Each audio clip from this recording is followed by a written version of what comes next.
There is a story that has refused to die for nearly 2,500 years.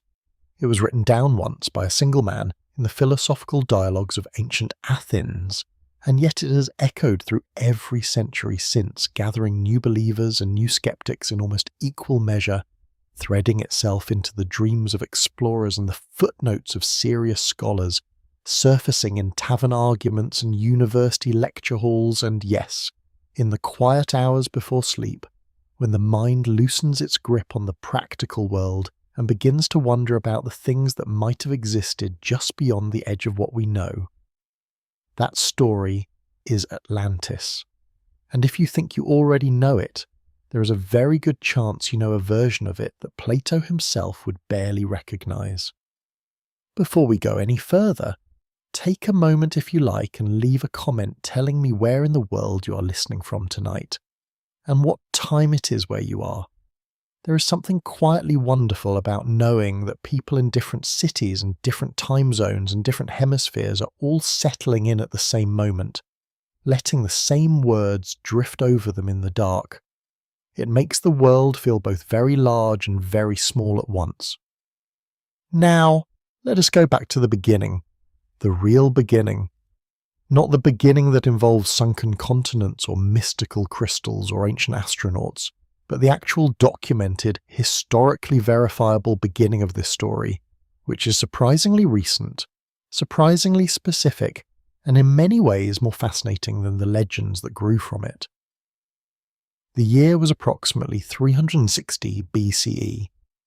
Athens, at that point, was a city still quietly recovering from the catastrophic defeat it had suffered in the Peloponnesian War, still processing the trauma of having watched its empire crumble over the course of nearly 3 decades of brutal conflict with Sparta. The golden age of Pericles was a memory that felt further away than it actually was. The philosopher Socrates had been dead for 39 years, executed by the democratic government of his own city, and his most devoted student, a man named Plato, was now in his late 60s, running a school he had founded on the outskirts of Athens in a grove sacred to the hero Academus. That school would later give us the word academy. Plato had spent his life wrestling with questions that do not have easy answers. What is justice? What is the good life? How should human beings organize their societies? What is the nature of reality itself? He wrote in the form of dialogues, conversations between named characters, most of them historical figures who had actually lived, in which these enormous questions were turned over slowly and examined from every angle. It was a form ideally suited to a man who believed that truth was best approached not through pronouncements, but through careful, patient, sometimes circuitous inquiry. And it was in 2 of these dialogues, written late in his life, that Plato introduced the story of Atlantis. The first was called Timaeus, and the second, left unfinished at Plato's death, was called Critias. These are not obscure texts. They are among the most widely read documents to survive from classical antiquity. Scholars have been studying them continuously without significant interruption for more than 2 millennia. The Timaeus is primarily a dialogue about the nature of the cosmos, about how the physical world came to be ordered the way it is. It is dense philosophical and cosmological material, and the Atlantis passage appears within it almost as a kind of digression, an introductory story offered before the main philosophical argument begins. The character who introduces it is not Socrates, though Socrates is present in the conversation. It is a man named Critias, after whom the second dialogue is named. Critias tells his companions that he has a story to share.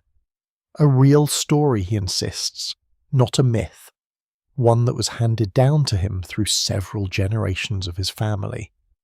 Here is the chain of transmission as Plato describes it. The Athenian statesman Solon, who lived from approximately 638 BCE to approximately 558 BCE, travelled to Egypt late in his life. Solon is not a fictional character. He was one of the most important political figures in early Athenian history, credited with laying the legal foundations for the city's democratic reforms. He was also known as a poet and a traveller, and his journey to Egypt is mentioned by other ancient sources, including the historian Herodotus. In Egypt, Solon visited the city of Sais in the Nile Delta, which was at that time a centre of considerable religious and intellectual activity, the home temple of the goddess Neith. At Sais, according to the story in the Timaeus, Solon met with Egyptian priests who were custodians of extremely ancient records. These priests, Plato's Critias tells us, gently mocked Solon for the relative youth of Greek civilization. "You Greeks are always children," one of the priests supposedly told him. "There is no old man among you." By this, the priest meant that the Greeks had no long continuous cultural memory, that their civilization had been repeatedly disrupted and reset by catastrophes, floods and fires and other disasters, so that they had lost the thread of deep history. The Egyptians, by contrast, had kept their records intact across enormous spans of time. It was in those records, the priest told Solon, that the story of Atlantis was preserved. 9,000 years before Solon's visit, they said, meaning roughly 9,000 years before approximately 590 BCE, which would place the events around 9600 BCE, there had existed a great island empire in the Atlantic Ocean, beyond the Pillars of Hercules. The Pillars of Hercules is the ancient name for what we now call the Strait of Gibraltar, the narrow passage connecting the Mediterranean Sea to the Atlantic. This empire, Atlantis, had been powerful, vast and militarily aggressive. It had launched an enormous campaign of conquest against the peoples of the Mediterranean, including the Egyptians and most notably the Athenians. And here is the part that tends to get lost in popular retellings. According to Plato's account, it was Athens that defeated Atlantis. The ancient Athenians, fighting alone after their allies deserted them, repelled the Atlantean invasion and liberated the peoples who had fallen under Atlantean control.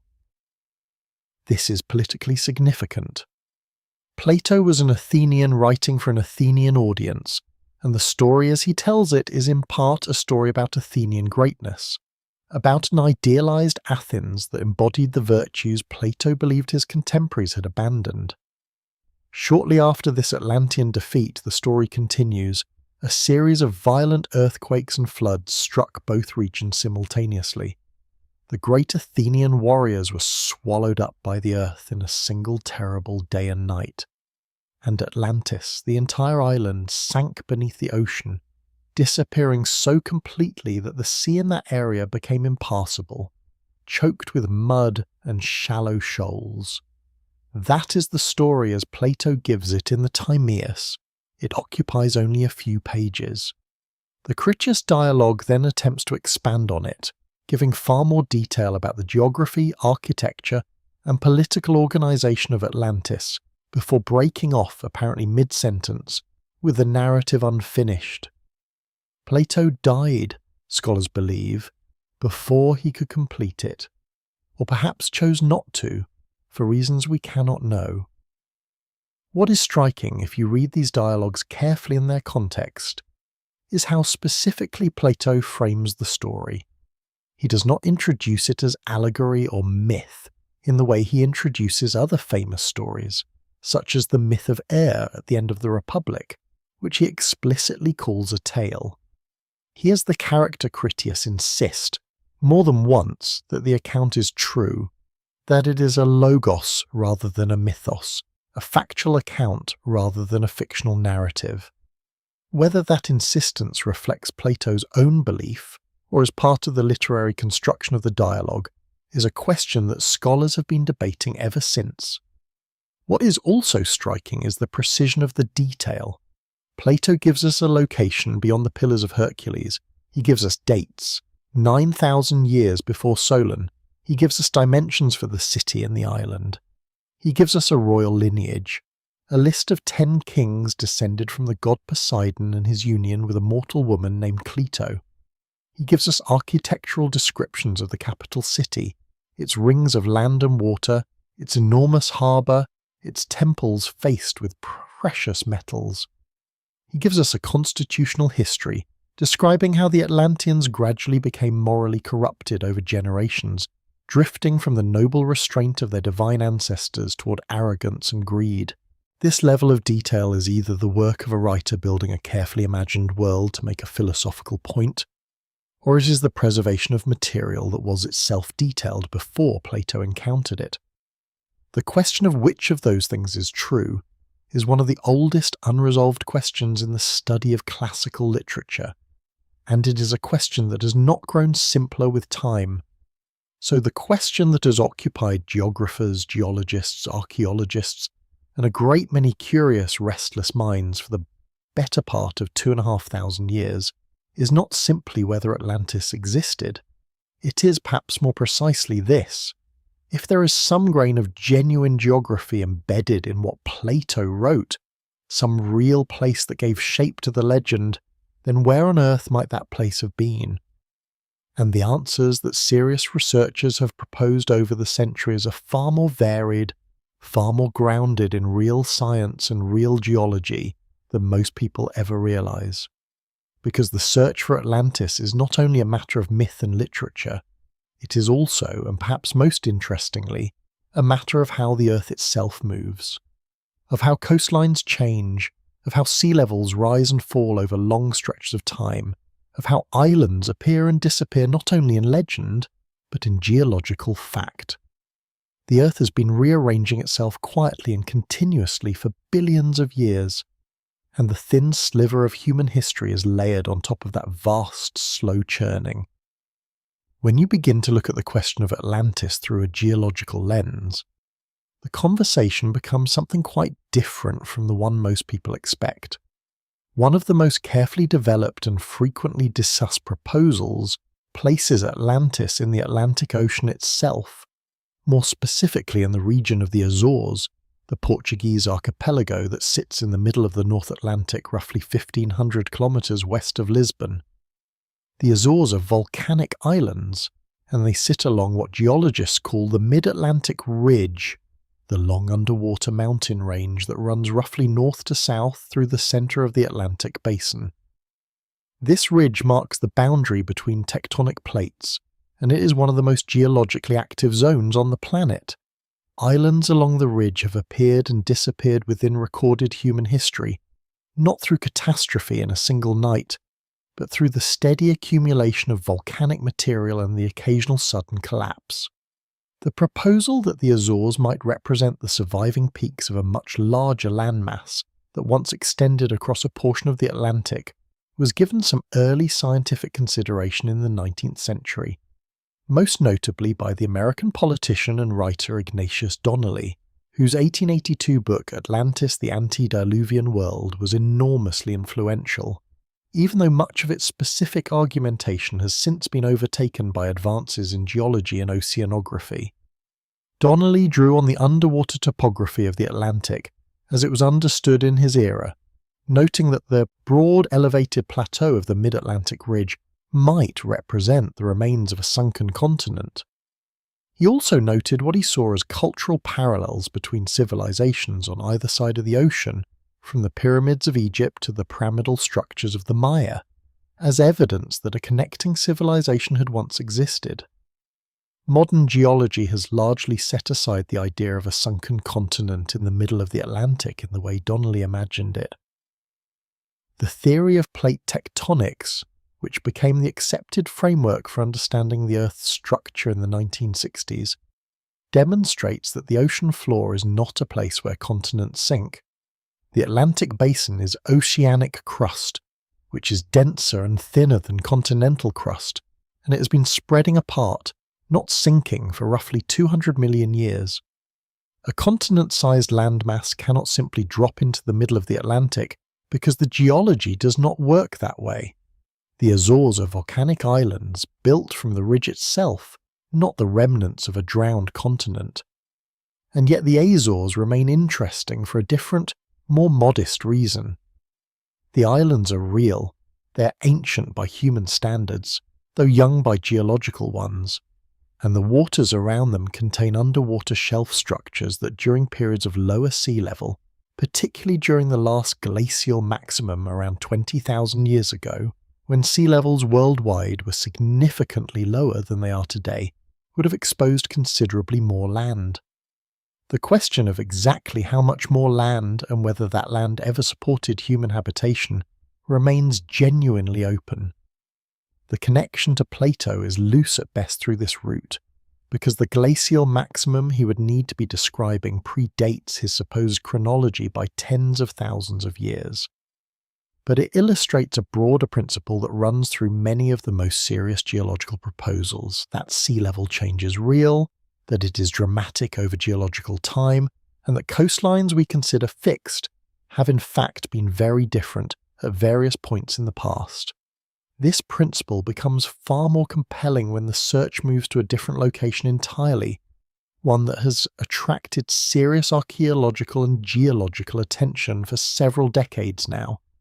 That location is the Western Mediterranean, specifically the shallow waters at the mouth of the Gulf of Ghadir, which the Greeks called the Pillars of Hercules, and which we today know as the Strait of Gibraltar.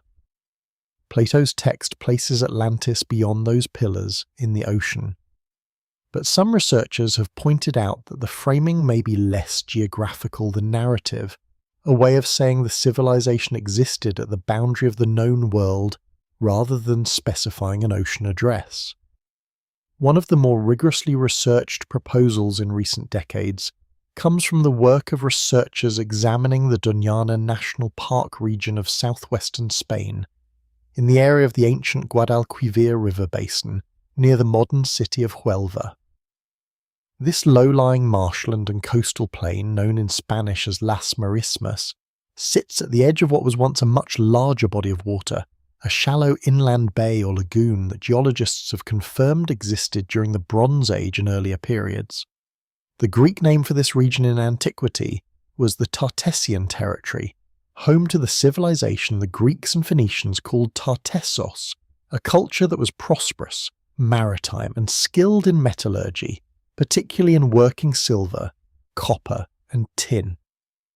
Tartessos is itself a fascinating and genuinely mysterious civilization. It appears in Greek sources from the 7th and 6th centuries before the Common Era, described as a wealthy ancient kingdom at the far western edge of the Mediterranean world. The Greek historian Herodotus mentions it. So does the Phoenician trading tradition preserved in later sources.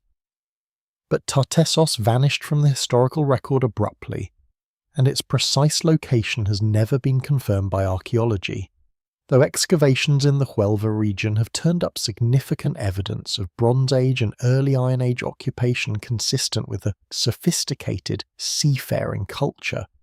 The geologist and researcher Rainer Kühne published a study in the journal Antiquity in 2004, proposing that satellite images of the Doñana marshes showed rectangular and circular structures beneath the sediment, structures he argued might be consistent with the concentric ring layout that Plato describes in his account of Atlantis.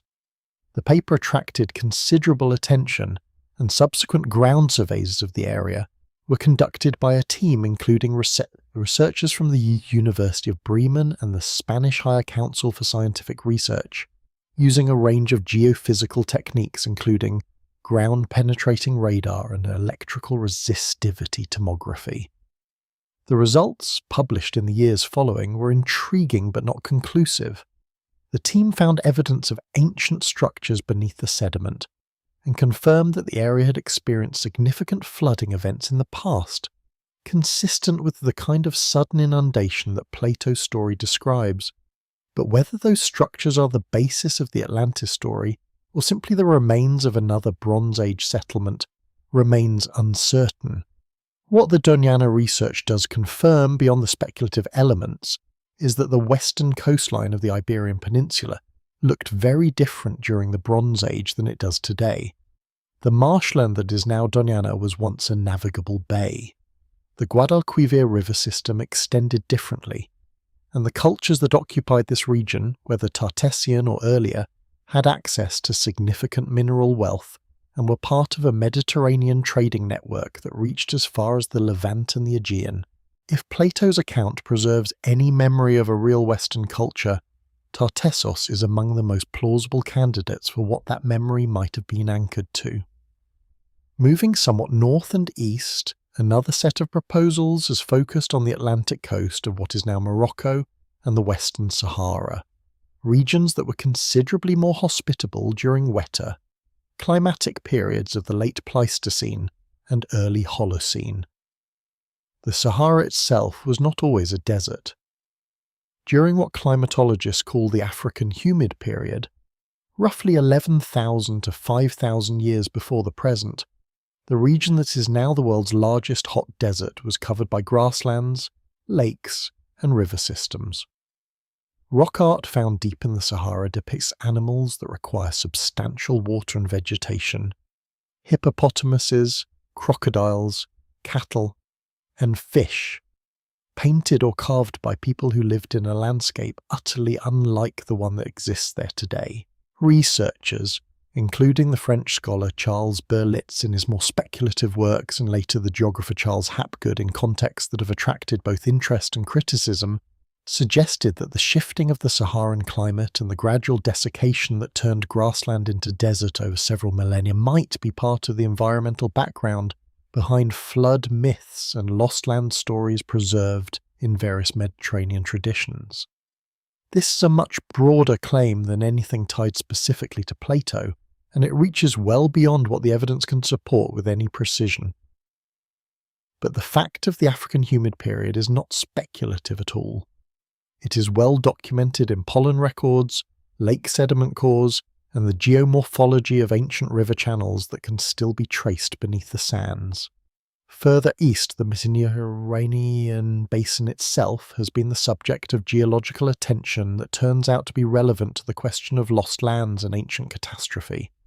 The geologists William Ryan and Walter Pittman, working at Columbia University's Lamont Doherty Earth Observatory, proposed in their 1997 book Noah's Flood that the Black Sea underwent a dramatic inundation event roughly 7,600 years ago, when rising Mediterranean waters breached a natural barrier at what is now the Bosphorus and flooded what had previously been a much smaller freshwater lake, dramatically expanding it into the saline sea it is today.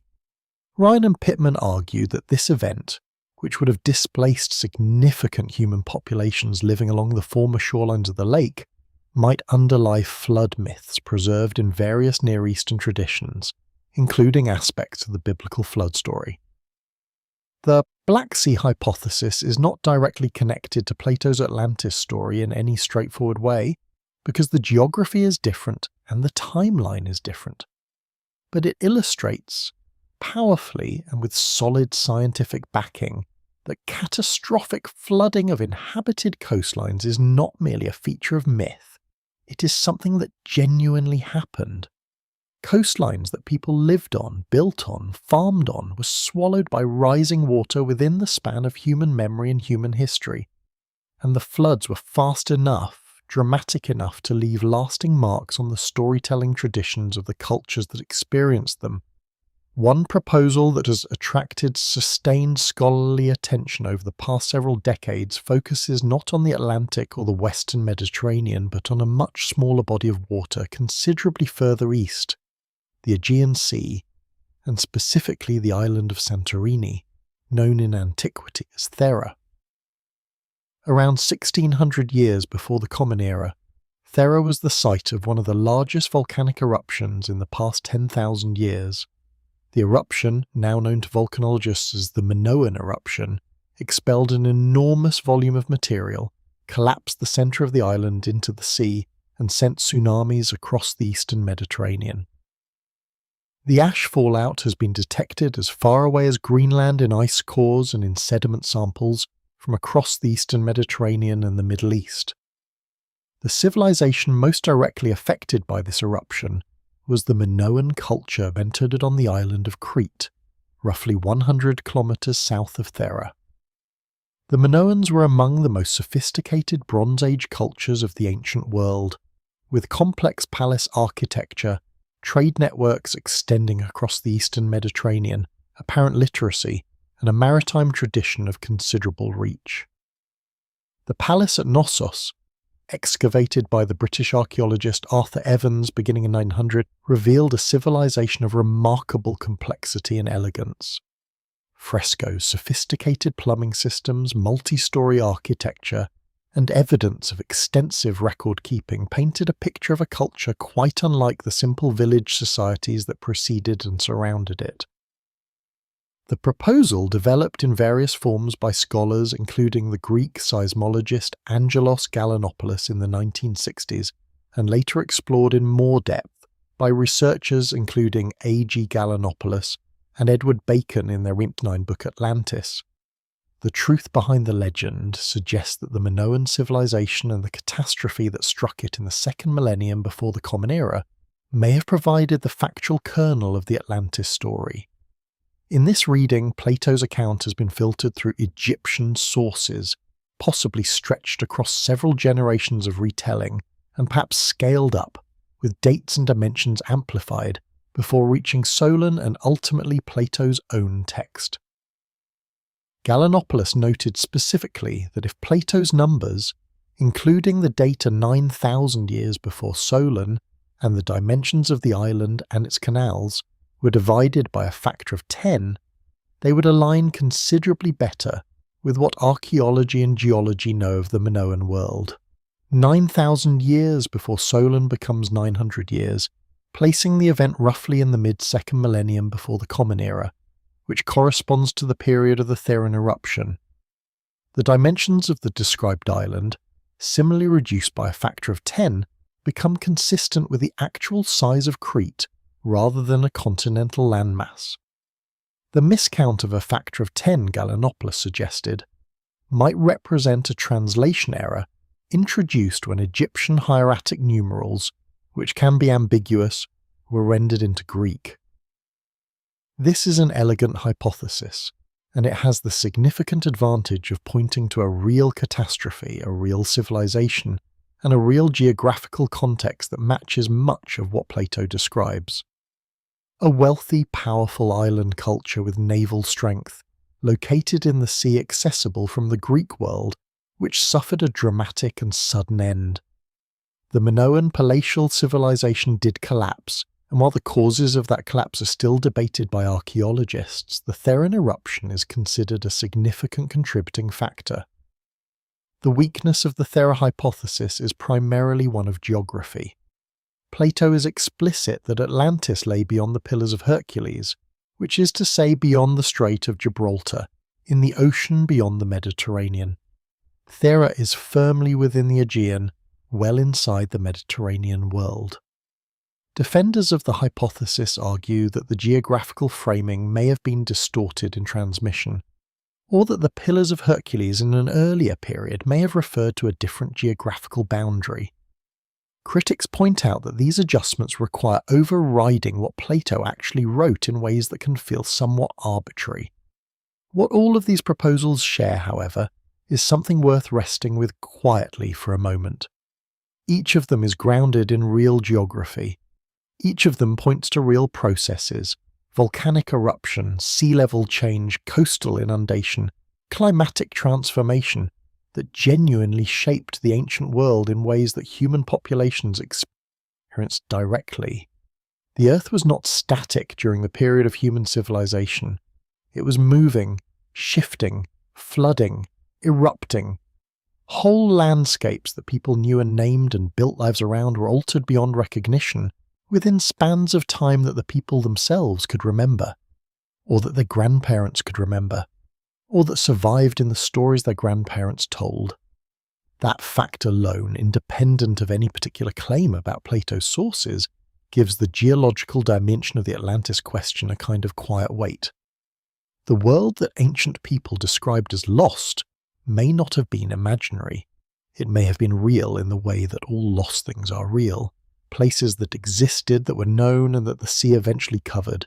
And so, having followed the story through its geological echoes and its coastal memories, it is worth pausing now and returning to the source itself, to the two dialogues Plato wrote, the Timaeus and the Critias, composed around 360 BCE, and asking a question that often gets lost in the noise of sunken city theories and seabed surveys.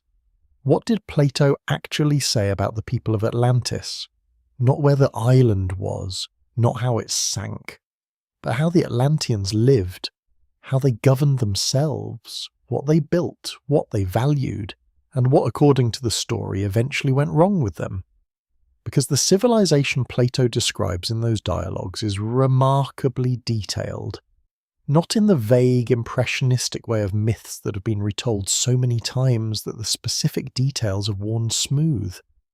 Plato gives us measurements, he gives us materials, he gives us a constitutional structure, a system of kingship, a code of law, and a moral arc. Whether those details reflect a real civilization, a literary invention, or some layered combination of both is a question we can hold gently and openly. But the details themselves are there, and they are worth sitting with carefully because they describe something genuinely unusual, a society that on its own terms reads not as a fantasy of perfection, but as something far more considered and far more interesting than that. The story, as Plato tells it through the dialogue of Critias, begins with the gods dividing the earth among themselves. Poseidon, the god of the sea, received the island of Atlantis as his portion, and on that island he found a mortal woman named Cleito, who lived on a hill at the centre of the island with her mother and father. Poseidon fell in love with her, and this is where the story takes a turn that feels less like myth and more like the description of an actual landscape being explained through the grammar of divine origin. To protect Cleito, Poseidon shaped the hill into a series of concentric rings, alternating bands of land and water, 3 rings of sea and 2 of land encircling the central hill where Cleito lived. He caused 2 springs to flow up from the earth, one of warm water and one of cold, and these became the foundation of everything that followed. From Poseidon and Cleito came 5 sets of male twins, and these 10 sons became the first kings of Atlantis, ruling over different portions of the island and the surrounding lands. The eldest of the first pair was named Atlas, and from him the island and the surrounding sea received their names. The others had names too. Plato records them: Gadurus, Amphiras, Evaemon, Meneceus, Autochthon, Elesippus, Mestor, Azes, and Diaprepes.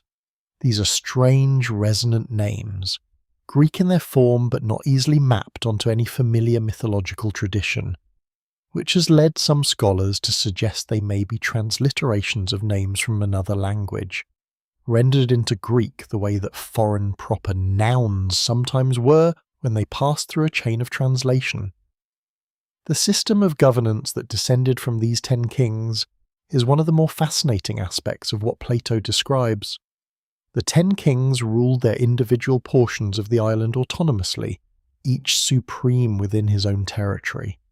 But collectively they were bound by a shared code of laws engraved on a pillar of orichalcum, a metal Plato describes as second in value, only to golden reddish in colour, which stood at the centre of the island in the temple of Poseidon, every 5th year and every 6th year alternately, so that both odd and even numbers of years were given equal honour. The 10 kings would gather at the temple. Before their deliberations, they would hunt bulls that roamed freely within the temple precinct, using only wooden clubs and nooses, without iron. The bull they caught was sacrificed over the sacred inscription on the pillar, its blood poured into a mixing bowl of wine, and then each king would take a cup of this mixture and drink from it, swearing an oath to judge according to the laws on the pillar and to punish anyone who violated them, and to remain allies with one another, without any one king seeking to become more powerful than the shared agreement allowed. After the oath they would sit in judgment by firelight, robed in a deep blue or violet garment, and if any of them was accused of wrongdoing, the verdict required that all 10 agree. This is not the description of a divine monarchy or of a chaotic collection of warlords.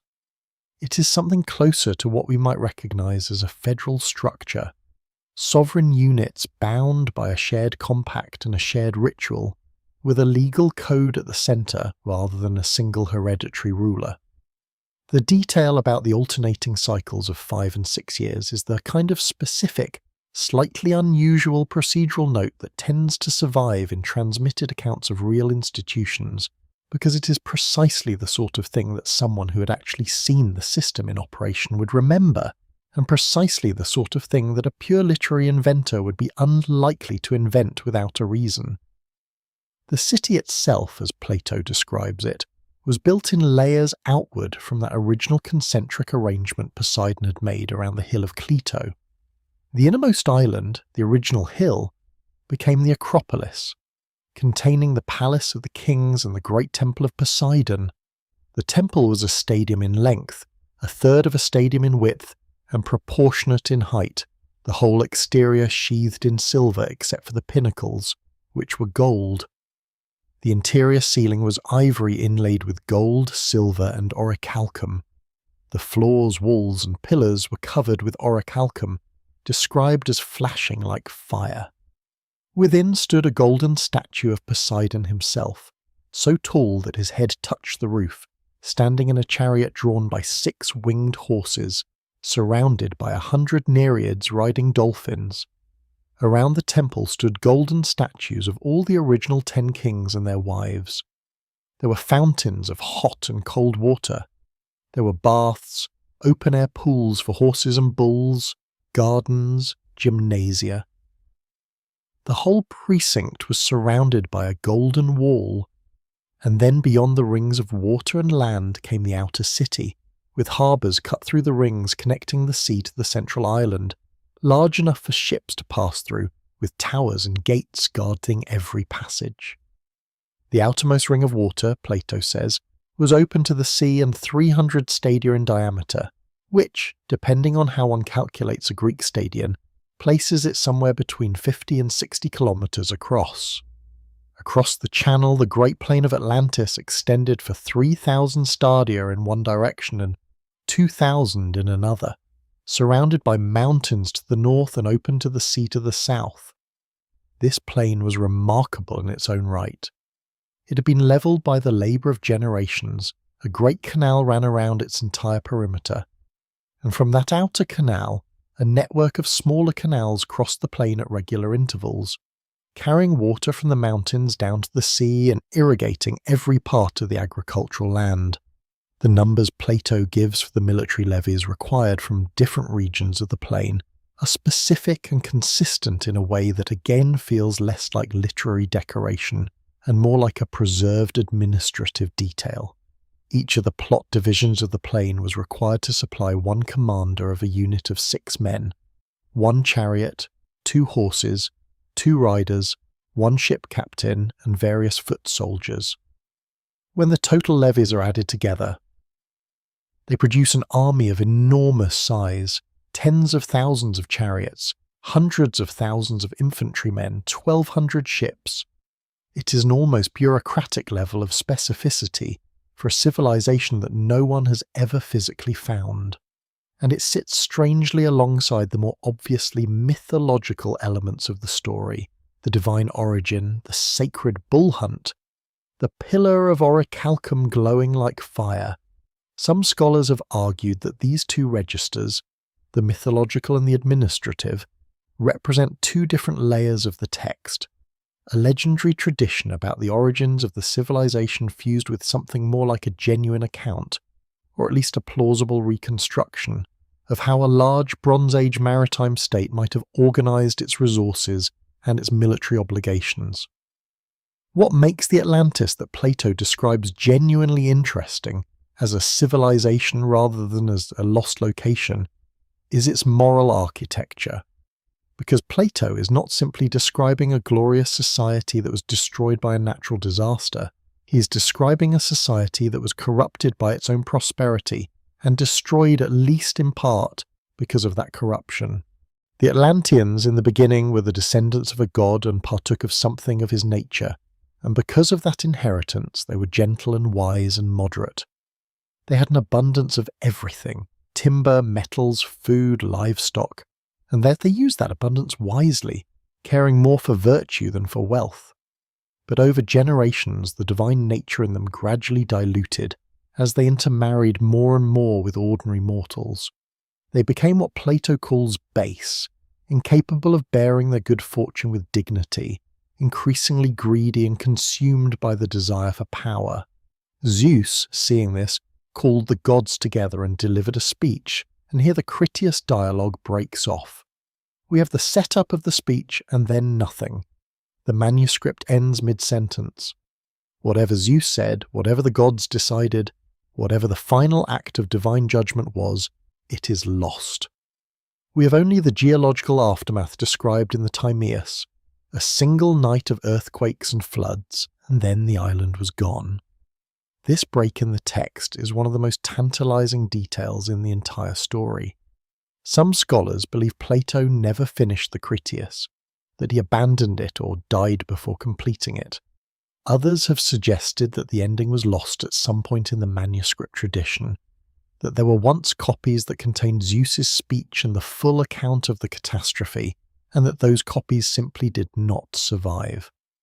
A few have argued that the break is intentional, that Plato ended the dialogue precisely there to make a rhetorical point about the unfinished nature of divine justice, its enormity, and its splats. We cannot know which of these is true, and perhaps that uncertainty is itself part of what keeps the story alive. What we are left with is a portrait of a civilization that was, at its best, something like an ideal, prosperous, organized, federated, spiritually grounded, and that was, at its worst, something that any careful reader of human history would recognize immediately. A wealthy society whose institutions had outlasted the values that built them. A powerful state whose rulers had forgotten what power was for. It is not a fantasy of perfection. It is something more like a cautionary study, with an ending that was either never written or never survived. And that combination, the extraordinary specificity of the physical description, the coherent political structure, the moral trajectory, and the abrupt, unfinished ending of war, is what has kept serious thinkers returning to these two dialogues for more than 2,000 years. Not simply in search of a lost island, but in search of an understanding of what exactly Plato thought he was describing and where, if anywhere, he believed it had been real. And so for more than 2,000 years, people have not simply read those dialogues and set them aside.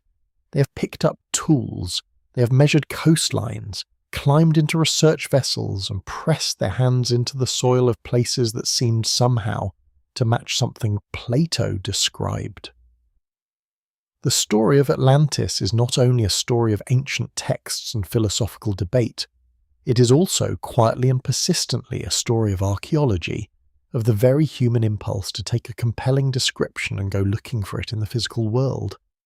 Some of those searches have been earnest but misguided. Some have uncovered things that were genuinely extraordinary, even if those things turned out to be something other than what the searcher was hoping to find.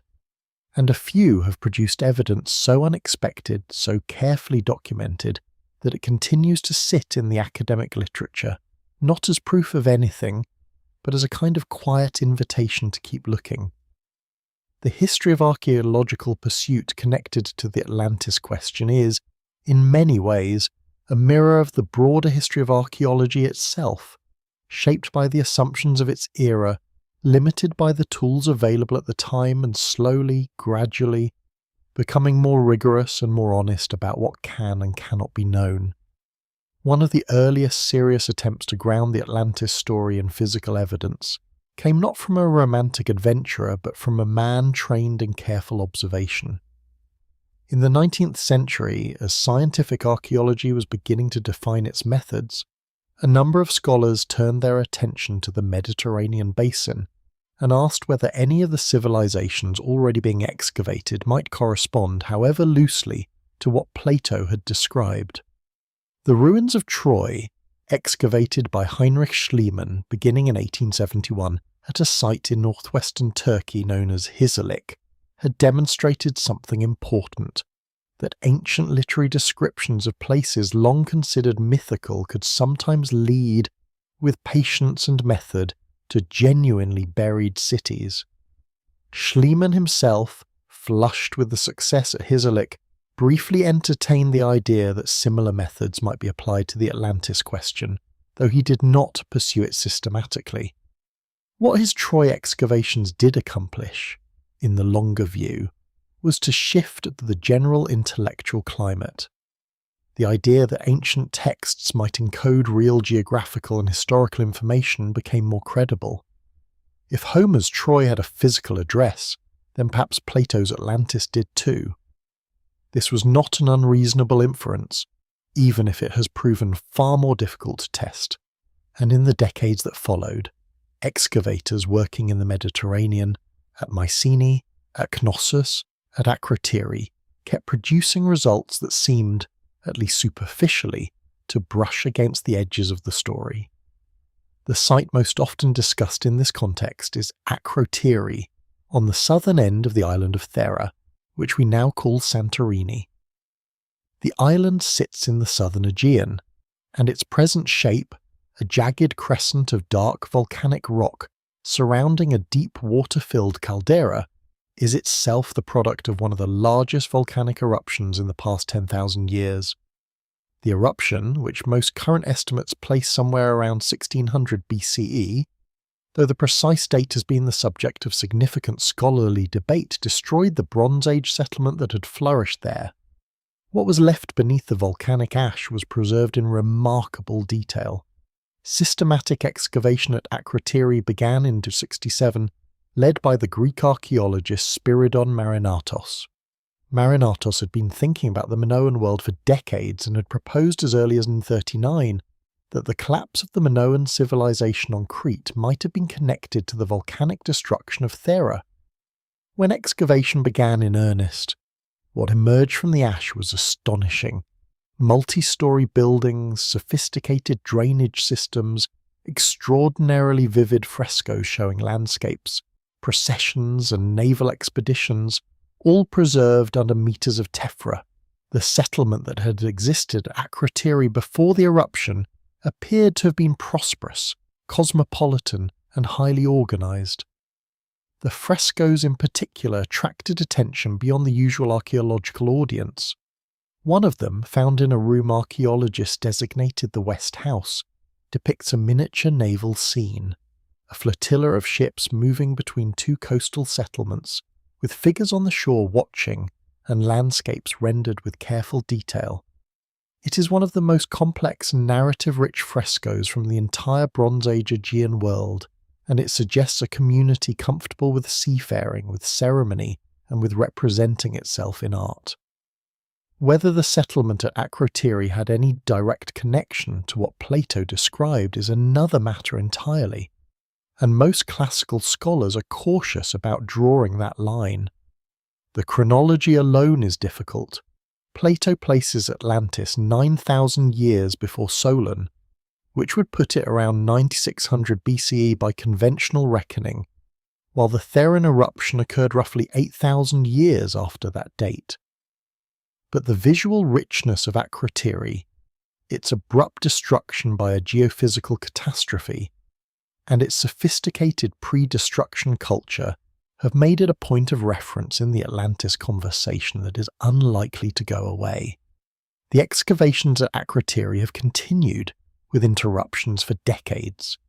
The site was covered by a protective roof structure for many years, and after that structure collapsed in 2005, work was suspended before resuming under new direction.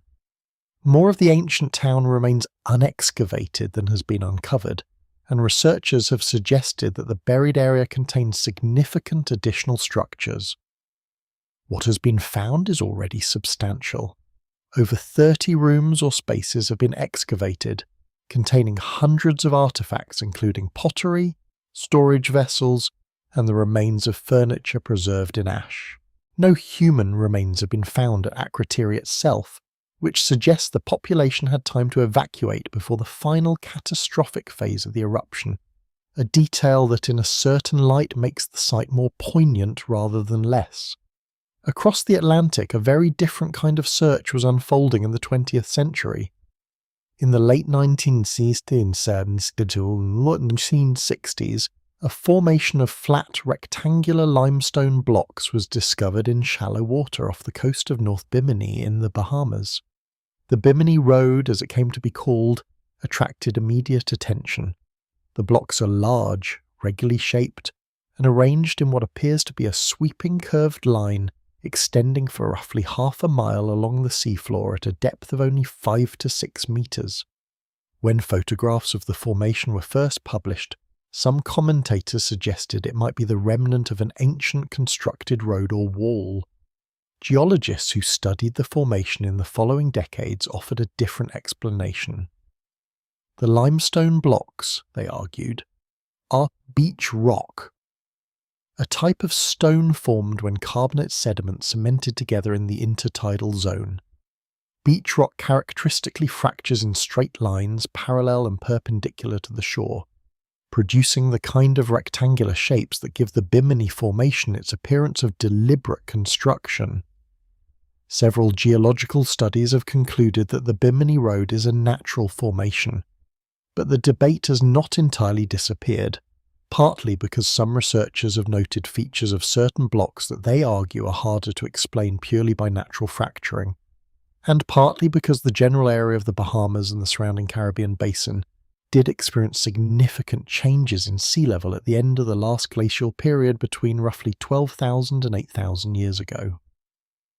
Coastal areas that are now submerged were once dry land, and while that does not validate any specific claim about ancient construction, it does mean that the underwater landscape of the region contains a genuine record of human habitable terrain that is now inaccessible.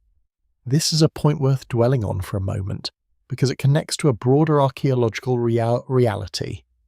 The end of the last ice age was a period of dramatic environmental change across much of the world. Sea levels rose by roughly 120 meters over the course of several thousand years, not all at once, but in stages, with periodic rapid rises that would have inundated large coastal areas within lifetimes or even generations. Civilizations, if they existed along those coastlines, would have been forced to move. Their physical remains now lying beneath water, marine archaeology has been slowly, carefully working on this problem in various parts of the world. In the Gulf of Kambat off the coast of western India, acoustic surveys conducted in 2001 by India's National Institute of Ocean Technology detected what appeared to be geometric structures and the outlines of what some researchers described as a submerged settlement at a depth of around 30 to 40 meters. Dredging operations brought up artifacts including pottery, wood and stone tools, and one wood sample returned a radiocarbon date of approximately 9,500 years before present. The interpretation of this site remains genuinely contested. Some archaeologists have accepted that submerged structures exist there and that they are very old, while others have questioned the sampling methods and the interpretation of the acoustic data. The site has not been systematically excavated, partly because conditions in the Gulf are extremely difficult for diving operations. It remains one of the more genuinely intriguing underwater sites on the planet, though connecting it to any specific cultural tradition, or to the Atlantis narrative specifically, would require evidence that has not yet been produced. More carefully documented is the work being carried out in the North Sea, in the submerged landscape that scientists have named Doggerland. This was a large area of land connecting Britain to continental Europe during the last ice age, gradually inundated as sea levels rose after roughly 10,000 BCE. By around 6,000 BCE, most of it had disappeared beneath what is now shallow sea. Researchers from several universities, including extensive work led by teams from the University of Birmingham and other institutions, have used seismic survey data originally gathered by the oil industry to reconstruct the ancient topography of this lost landscape. What has emerged is a detailed picture of river valleys, hills, estuaries, and what appear to have been extensive wetlands, an environment that would have supported significant human populations during the Mesolithic period. Artifacts have been dredged from the North Sea floor for more than a century by fishing vessels, harpoon points, worked flints, and most evocatively, the partial remains of a skeleton recovered from what was once dry land. More recently, targeted diving and remotely operated vehicle surveys have begun to recover material in a more systematic way. The research on Doggerland has attracted substantial academic attention, not because it has any direct connection to the Atlantis tradition, which predates modern knowledge of this region entirely, but because it offers an empirically grounded example of a real, habitable landscape that genuinely did disappear beneath the sea within a time frame consistent with human memory. The principle that coastal civilizations could have been lost is demonstrated by Doggerland more concretely than by any speculative reconstruction of Plato's narrative. There is also work being done closer to the Mediterranean world that feels more directly relevant to the intellectual tradition Plato was working within. The site of Pavlopetri, located off the southeastern coast of the Peloponnese in Greece, is one of the oldest known submerged towns in the world. It was first noted by a British oceanographer, Nicholas Fleming, in 1967, and surveyed more thoroughly in 1968 by a team from Cambridge University. What they found was a settlement lying in only 3 to 4 meters of water, with visible streets, building foundations, courtyards, and what appeared to be chamber tombs. The site dates to the Bronze Age, with some material possibly extending into the earlier Neolithic period. Improved survey work using digital mapping technology, conducted from around 2009 onward by the University of Nottingham in collaboration with the Greek Ephorate of Underwater Antiquities, produced far more detailed plans of the site and confirmed its extent and complexity. Pavlopetri almost certainly sank due to a combination of land subsidence and rising sea level, the kind of gradual process that would not have been catastrophic in the same way as the Theron eruption, but that would nonetheless have required its population to relocate over time. The settlement's architecture, its visible organisation into recognisable urban forms, and its antiquity have made it a genuine landmark in the archaeology of the ancient world, entirely independent of any connection to legend. Its existence does reinforce the documented reality that settled, organised communities once existed along coastlines that the sea subsequently claimed. What all of these sites share, when you set them beside one another with care, is a quality of genuine loss, not myth, not allegory, but actual places where people lived, built, traded, and made meaning, now lying in water or buried under volcanic stone. The archaeology of the Mediterranean and the Atlantic has spent the past century and a half slowly recovering the physical evidence of civilizations whose written records, if they ever existed, are largely gone. Linear A, the undeciphered script of the Minoan world, remains closed to us. The cultural universe of the people who built Akrotiri before the ash fell is something we can see in the frescoes and the storage jars and the elegant stonework, but cannot hear. And that silence is part of what makes the Atlantis question so persistent, because Plato's text offers what feels like a voice, a narrative, a memory, and the deep human wish to match a voice to a place has driven the spade into the ground again and again. None of these excavations has found Atlantis. That is the honest thing to say, and it is worth saying clearly. But several of them have found things that are genuinely remarkable on their own terms: a Bronze Age town preserved under ash, a submerged Mesolithic landscape recovered from the North Sea floor, a half-drowned Greek settlement still legible in shallow water. The search for Atlantis has, in more than a few cases, sharpened the questions that archaeologists bring to the physical world, even when the answers that come back are not the ones the searchers anticipated. There is a particular kind of story that does not need to be true in order to matter. It does not need to have happened, does not need a location on a map, does not need a date that can be confirmed by pottery or pollen cores or carbon isotopes. It needs only to carry something, a weight, a warning, a shape that the mind recognizes even when the details are entirely invented. And this is where the Atlantis story begins to open up in a direction that is entirely different from everything we've been following. The geological surveys and the submerged coastlines and the excavations at Akrotiri.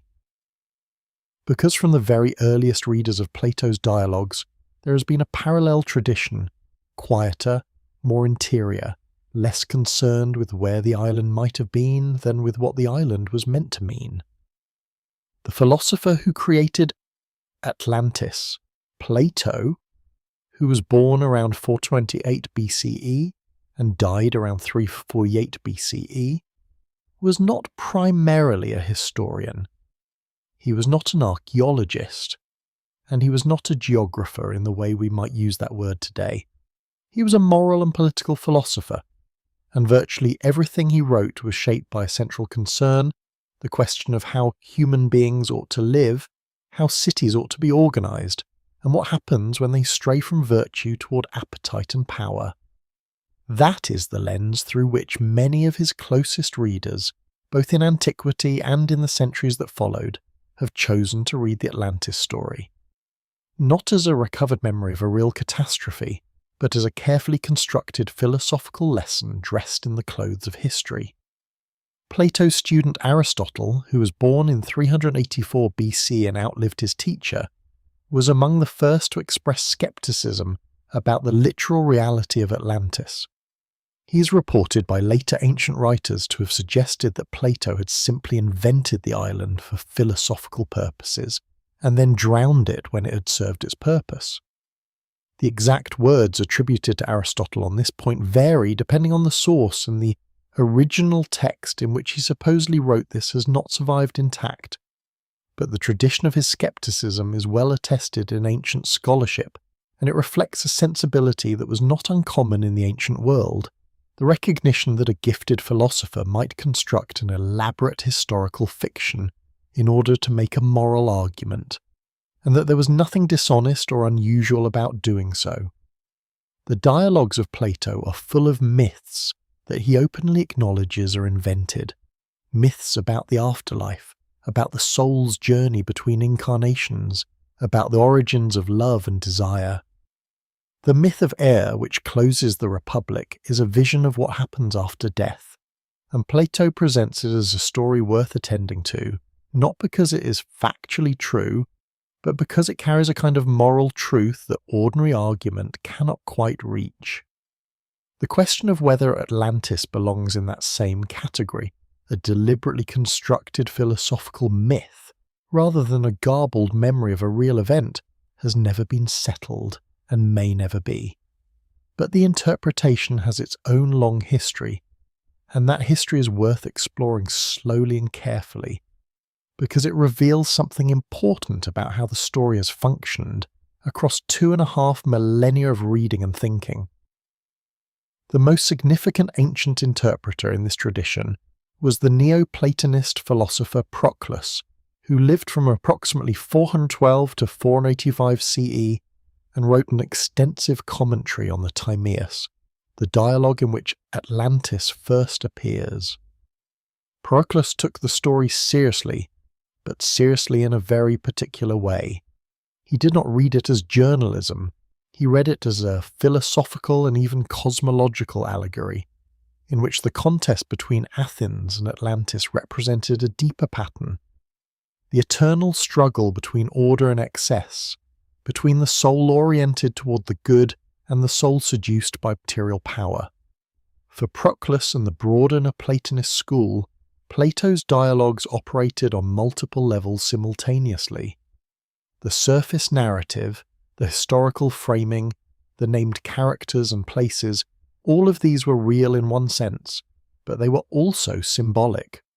The numbers and geometries embedded in Plato's descriptions were not arbitrary details. They encoded philosophical and cosmological relationships that a careful reader could decode. Proclus was working within a tradition that had been building for centuries. The Neoplatonists, following the work of Plotinus, who wrote in the 3rd century CE, believed that the physical world was a kind of emanation from a higher, more unified reality, and that the task of philosophy was to help the soul remember its origin and eventually return to it. Within that framework, a story about a great civilization that grew proud, that lost its connection to the divine order it once embodied, and that was ultimately swallowed by the sea, carries an obvious and powerful meaning. Atlantis, read this way, is not a place on a map. It is a description of what happens to any soul, any city, any civilization that mistakes material power for genuine wisdom. The Atlanteans in Plato's account begin well. In the Critias, Plato describes them as being in their earlier generations the offspring of the god Poseidon and the mortal woman Cleito, and they carry something divine in their nature. They are described as being above wealth, and their character is gentle and wise. They do not pursue gold or possessions as ends in themselves. They govern with moderation and justice, but then, over generations, the divine element in them becomes diluted. The mortal element comes to predominate, and as this happens, their character shifts. They become unable to bear their good fortune. They grow greedy, arrogant, and unjust. They begin to pursue power beyond their own territories. And it is at this point that Zeus, looking down on them, decides that they must be corrected or destroyed. That arc, from divine origin to material corruption to catastrophic fall, is almost perfectly shaped as a moral lesson. And philosophers reading Plato have noted this shape for a very long time. The Renaissance humanist Marsilio Ficino, who was born in 1433 and died in 1499, and who produced the first complete Latin translation of Plato's works, believed that the Atlantis narrative was functioning as precisely this kind of moral and spiritual parable. Ficino was deeply influenced by the Neoplatonist tradition, having translated not only Plato but also Plotinus and Proclus, and he read the dialogues through that lens. For him, Atlantis represented the soul's fall from a higher state into materiality, a mythological expression of the same truth that Plato was also expressing through the Allegory of the cave in the Republic, or through the myth of the soul's descent and return in the Phaedrus. It is worth pausing here and spending a little time with the Allegory of the cave, because it illuminates something important about how Plato used the invented narratives throughout his work. In the Republic, Plato has Socrates describe a group of prisoners chained inside a cave, unable to turn their heads, watching shadows cast on the wall in front of them by objects passing behind a fire. The prisoners mistake the shadows for reality, because it is the only reality they have ever seen. When one prisoner is freed and turned toward the light, and eventually dragged out into the sunlight above the cave, the experience is painful and disorienting, but gradually the freed prisoner comes to see things as they truly are, illuminated by the sun, which in Plato's allegory represents the form of the good, the ultimate source of truth and being. Plato never claimed this was a historical event. It is transparently a constructed story designed to carry a philosophical argument about knowledge, illusion, and the nature of reality. And yet it is also one of the most powerful pieces of writing in the entire Western philosophical tradition, and it has shaped how people think about epistemology, the study of how we know what we know, for 2,500 years. If Atlantis is operating in the same register, then the question of whether it actually existed becomes much less interesting than the question of what it is designed to show us. And what it seems to be designed to show us, at the most fundamental level, is the relationship between moral character and political fate. The Athens that appears in the Timaeus and Critias is not the Athens of Plato's own time. It is an idealized mythological Athens of 9,000 years before Plato's era, an Athens that is described as having roughly the same structure as the ideal city Plato had outlined in the Republic, governed by philosopher guardians, modest in its material ambitions, oriented toward virtue and wisdom rather than wealth and conquest. This Athens is the protagonist, the city that holds the line against Atlantean aggression and ultimately prevails. Atlantis, by contrast, is the antagonist, wealthy, technically sophisticated, militarily powerful, and ultimately hollow, because its people have traded their inner nobility for outer greatness.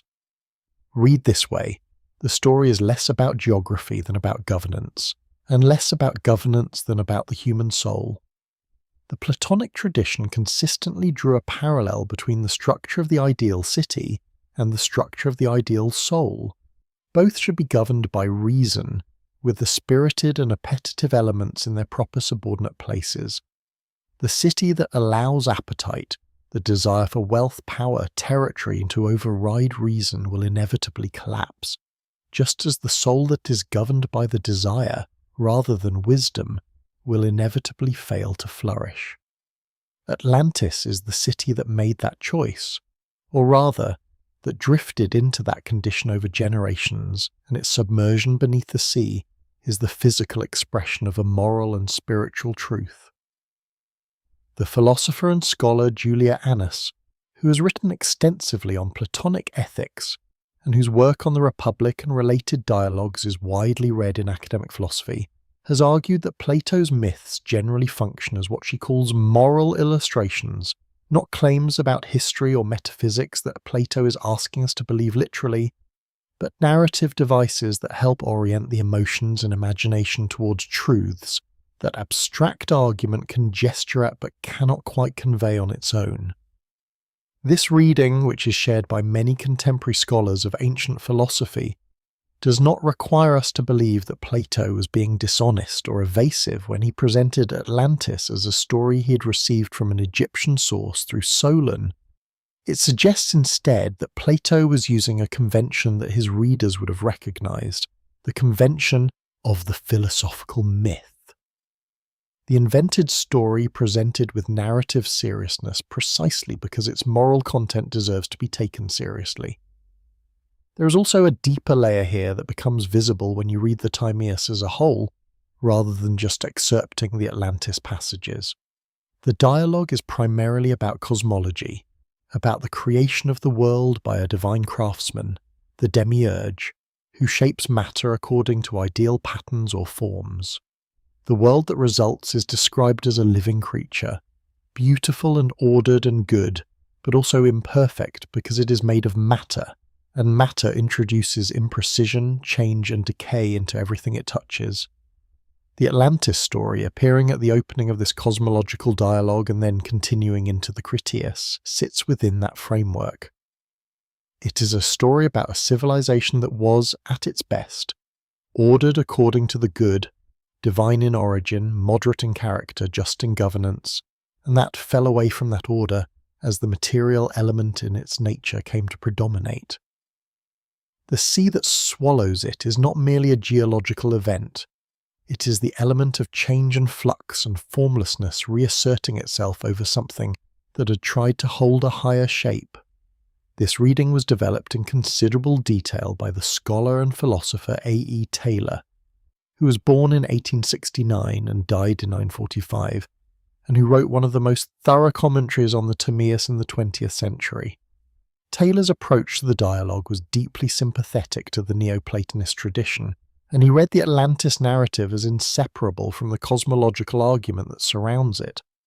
For Taylor, to ask whether Atlantis really existed was in some sense to miss the point, like asking whether the demiurge was a real person, or whether the soul's journey described in the Phaedrus took place on a literal road. These are mythological framings of philosophical arguments, and they need to be read as such.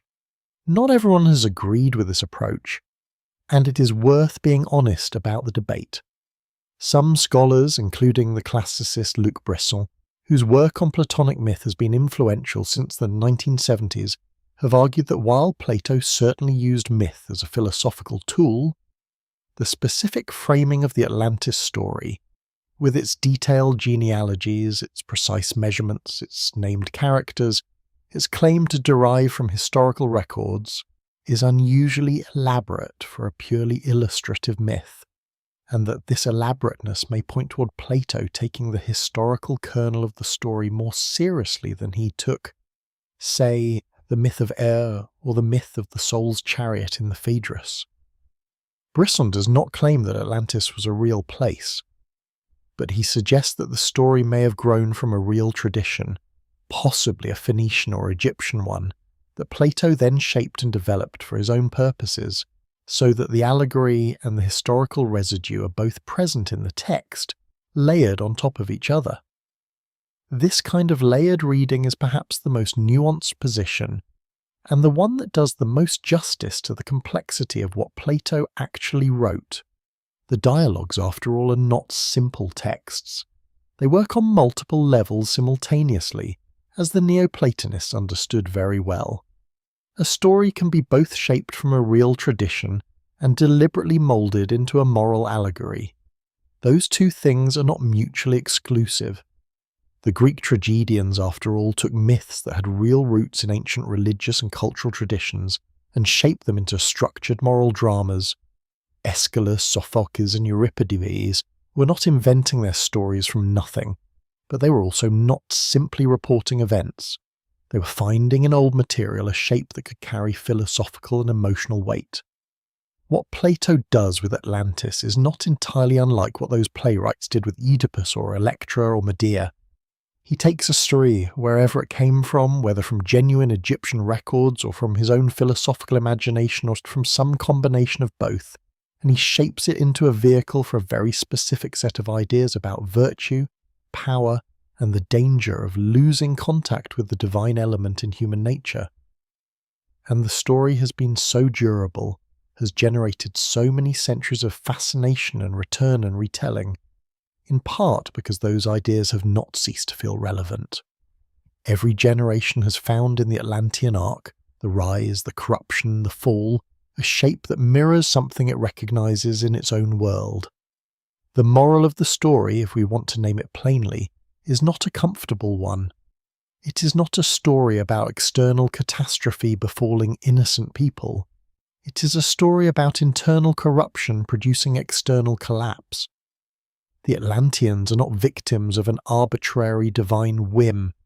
They lose their divine nature through their own choices, their own drift toward appetite and pride, and the destruction that follows is the natural consequence of that drift. There is something in that structure that has resonated across very different historical periods and very different cultural contexts, the sense that civilizations, like individuals, can possess something essential and then gradually trade it away, and that there is a cost to that trading that eventually becomes impossible to defer.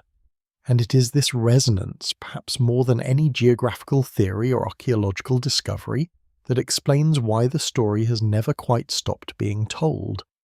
And so the story moved, as all enduring stories do, from the page into the wider world, into the darkened halls of cinemas, into the stretched canvases of painters who never met one another, but reached for the same drowned image, into the spines of novels arranged on shelves in a dozen different languages. The philosophers had done their work, and the occultists and the geologists had done theirs, and somewhere in the long passage of centuries between Plato's original dialogues and the 20th century, Atlantis had become something that no single tradition could fully claim. It belonged by that point to everyone who had ever looked out at the ocean and felt, without being able to quite explain why, that something important was resting just beneath the surface. It is worth pausing for a moment to notice how unusual that is. Most ancient stories that survive into the modern era do so because they are taught in schools, preserved by religious institutions, or reinforced by a continuous cultural tradition. The Odyssey endures partly because generations of students have been asked to read it. The stories of the Bible endure because communities of faith have carried them forward deliberately. But Atlantis had no such institutional support. No religion was built around it.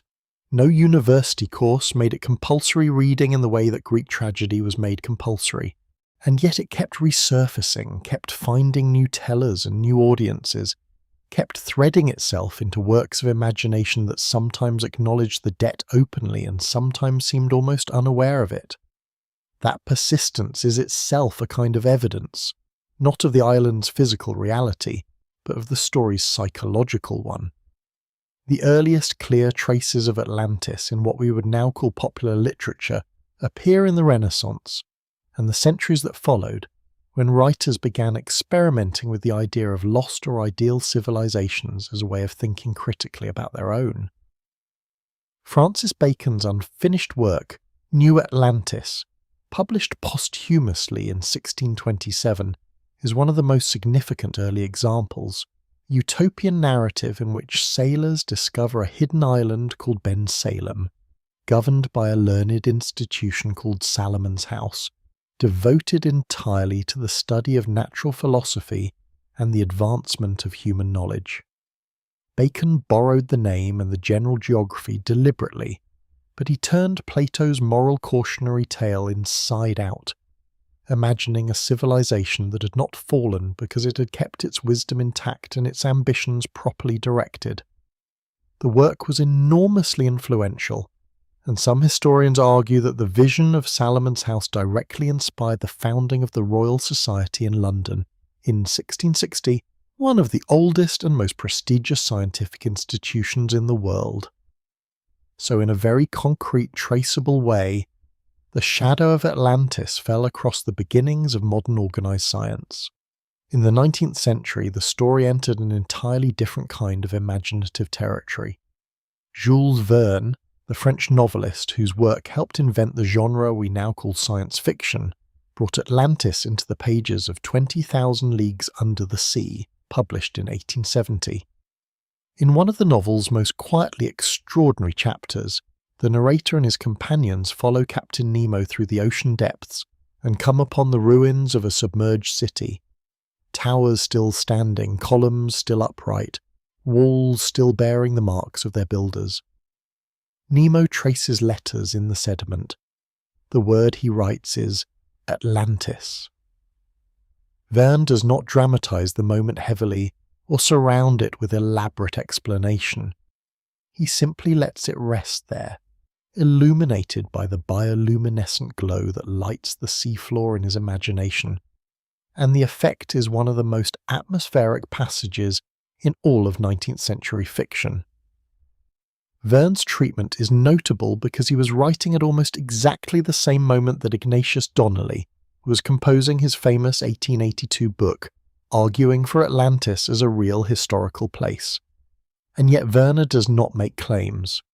He uses the image poetically, as a way of giving emotional weight to the vastness and age of the ocean. The ruins are there not to prove anything but to make the reader feel something. That distinction between Atlantis' argument and Atlantis' feeling runs through almost every subsequent use of the story in literature and film. When writers and filmmakers reach for it, they are usually reaching for a feeling, the feeling of depth beneath surfaces, of hidden histories, of grandeur brought low, of knowledge that was real once and is now irretrievable. Those feelings do not require the island to have actually existed. They only require the reader or viewer to know the story well enough to recognize what it is invoking. Arthur Conan Doyle, better known for Sherlock Holmes, wrote a novel in 1929 called The Maracot Deep, in which a team of deep-sea explorers discovers a surviving Atlantean civilization in an air-filled cavern beneath the Atlantic Ocean. The Atlanteans in Doyle's telling have preserved their ancient technology behind sealed walls, while the rest of humanity stumbled through centuries of comparative darkness. It is a romantic and somewhat melancholy vision, these last survivors carrying their civilization forward in a kind of beautiful isolation, unchanged while the world above them transformed beyond recognition.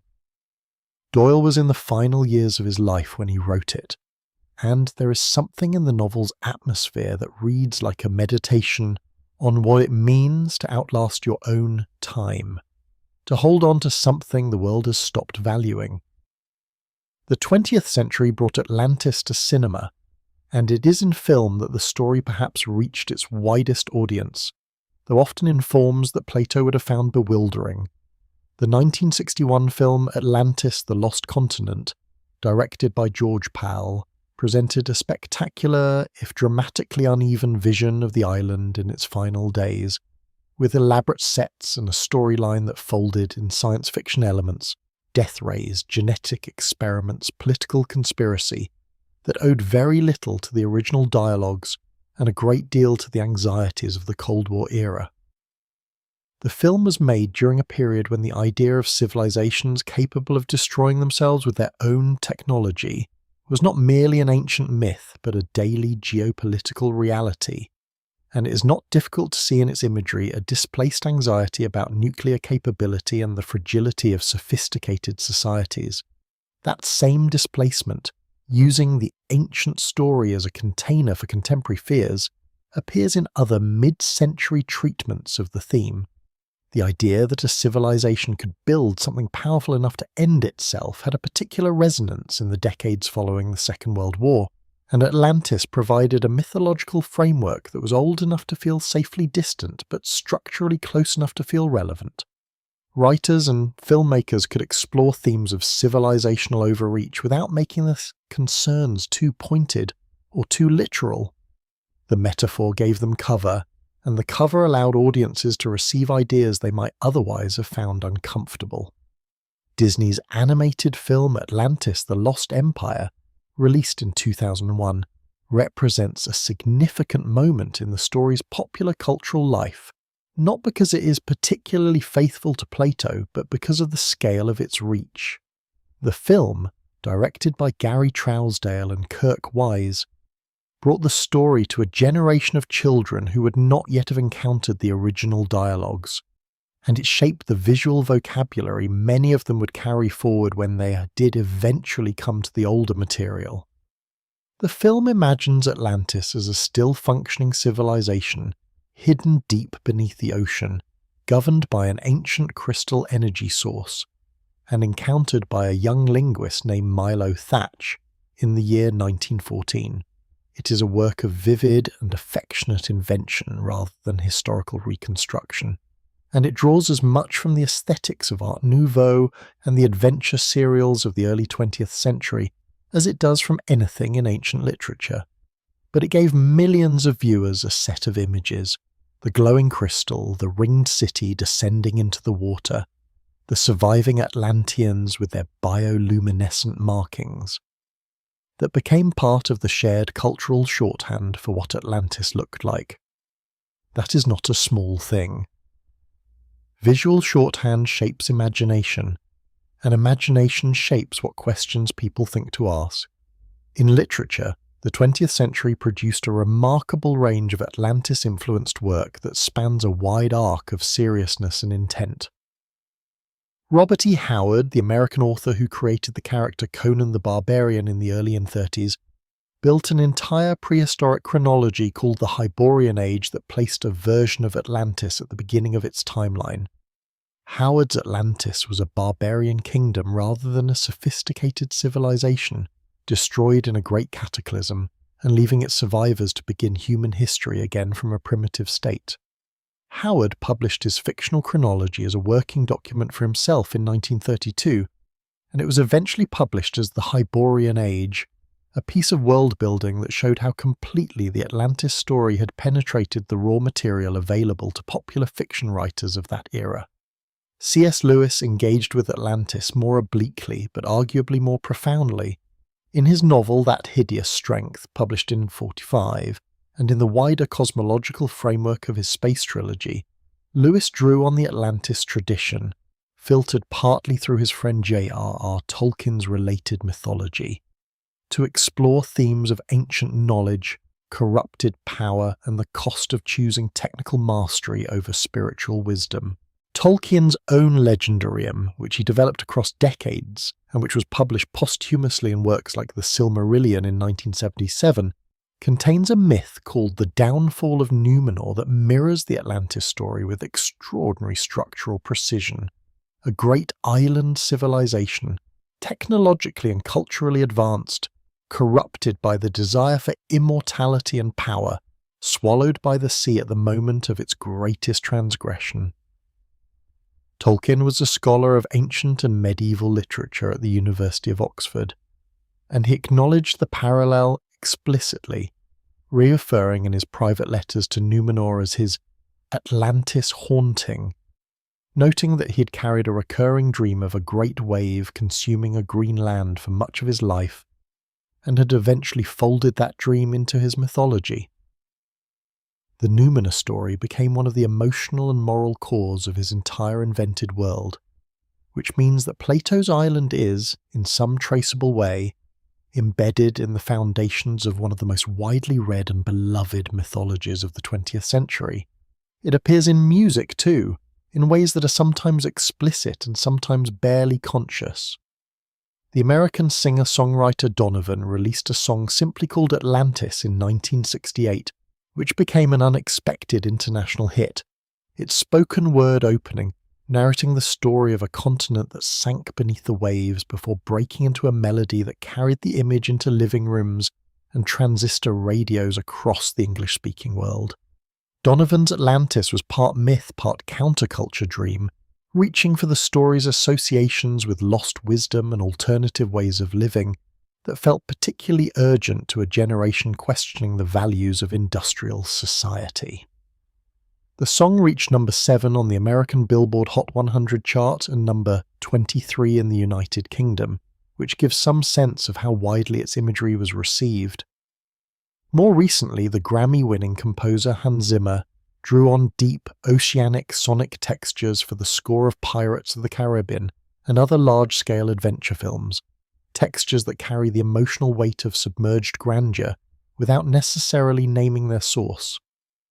In visual art, the tradition of painting Atlantis begins in earnest in the 19th century and extends into the work of illustrators, graphic novelists, and concept artists working today.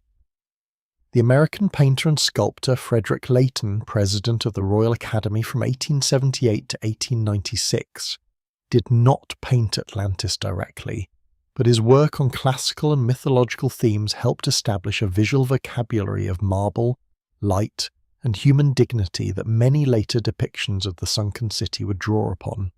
The German painter Heinrich Harder, best known for his detailed reconstructions of prehistoric life, produced work in the early 20th century that influenced the visual tradition of the imagined ancient worlds. And in the specific case of Atlantis, the most enduring visual representations are perhaps those produced by illustrators working in the pulp magazine tradition of the 1920s and 30s. Anonymous or little-remembered artists whose images of towering columns disappearing beneath dark water became the default visual grammar of the story for much of the 20th century. What is striking looking across all of these uses, the novels, the films, the songs, the paintings, is how consistently the story retains its emotional core even as its surface details change beyond recognition. An animated Disney film and a philosopher's dialogue written in ancient Athens are, on their surfaces, almost completely different objects, and yet both are organised around the same fundamental image. Something of great value, achieved through long effort and genuine brilliance, lost through a failure that was, in some sense, chosen. That image does not grow old. It does not become irrelevant, because it is not really about an island at all. It is about the nature of having and losing, of building and destroying, of knowing what matters, and then somehow allowing that knowledge to slip away in favour of something that glitters more immediately. Every generation finds a slightly different version of that story in its own experience, and every generation finds that the old vessel, the ringed city, the warm ocean, the moment before the wave, is still large enough to carry the weight they need to place in it. And yet, for all the centuries of wondering, for all the careful maps and hopeful excavations and philosophical readings, there has always been another voice in the room. A quieter voice, perhaps, but a persistent one. The voice of scholars who looked at the same evidence, read the same passages in the same ancient Greek, and arrived at a very different conclusion.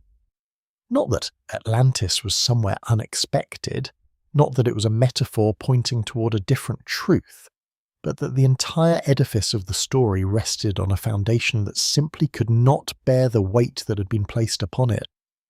This section belongs to those scholars, and to the arguments they made, and to the long, complicated conversation that has unfolded between the believers and the skeptics across more than 2,000 years, it is worth beginning with the clearest and most straightforward version of the skeptical position, the one that has been articulated most consistently by classicists and ancient historians since at least the 19th century. The argument stated plainly goes something like this. Plato was a philosopher, not a historian. He wrote in a literary form called dialogue, which he and his contemporaries understood to be a vehicle for philosophical argument, not a record of actual events. The Timaeus and the Critias, the two dialogues in which Atlantis appears, are both concerned with questions about the nature of the ideal state, the origins of the cosmos, and the moral consequences of human ambition. The story of Atlantis fits neatly into those concerns, serving as a cautionary tale about the corruption of a once perfect civilization. The fact that it fits so perfectly, these scholars argue, is itself the most persuasive evidence that it was invented to fit. The classical scholar Alan Cameron, writing in his 83-book Greek mythography and the Roman world, put the point with characteristic directness. He argued that there was no tradition of the Atlantis story before Plato, no earlier Greek writer who mentioned it, no Egyptian record that corresponded to Plato's account, no trace of the legend in the broad and well-documented ocean of Greek mythology that preceded the 4th century before the Common Era. If Atlantis had been a genuine piece of inherited knowledge, Cameron reasoned, it would have left some mark somewhere in the centuries of Greek writing that came before Plato. The Iliad and the Odyssey, composed perhaps 4 centuries earlier, range freely across the Mediterranean and the edges of the known world, and never mention an island empire in the Atlantic. Herodotus, the meticulous 5th century historian who travelled widely and recorded traditions from Egypt, Persia, and the edges of the Greek world, wrote nothing about it. Thucydides, who was almost an exact contemporary of Plato, and who prided himself on separating reliable tradition from legend, is equally silent. This distance, for the skeptics, is not a puzzle to be explained away. It is evidence, and it becomes more pointed when you consider what we do know about how knowledge travelled in the ancient Mediterranean. Ideas, stories and traditions moved through trade, through religious festivals, through the networks of colonial settlement that connected Greek cities from the Black Sea to the Western Mediterranean. A civilization as powerful as Plato's Atlantis, supposedly commanding an empire that stretched from the Atlantic across parts of Europe and Africa, would have left some trace in that network.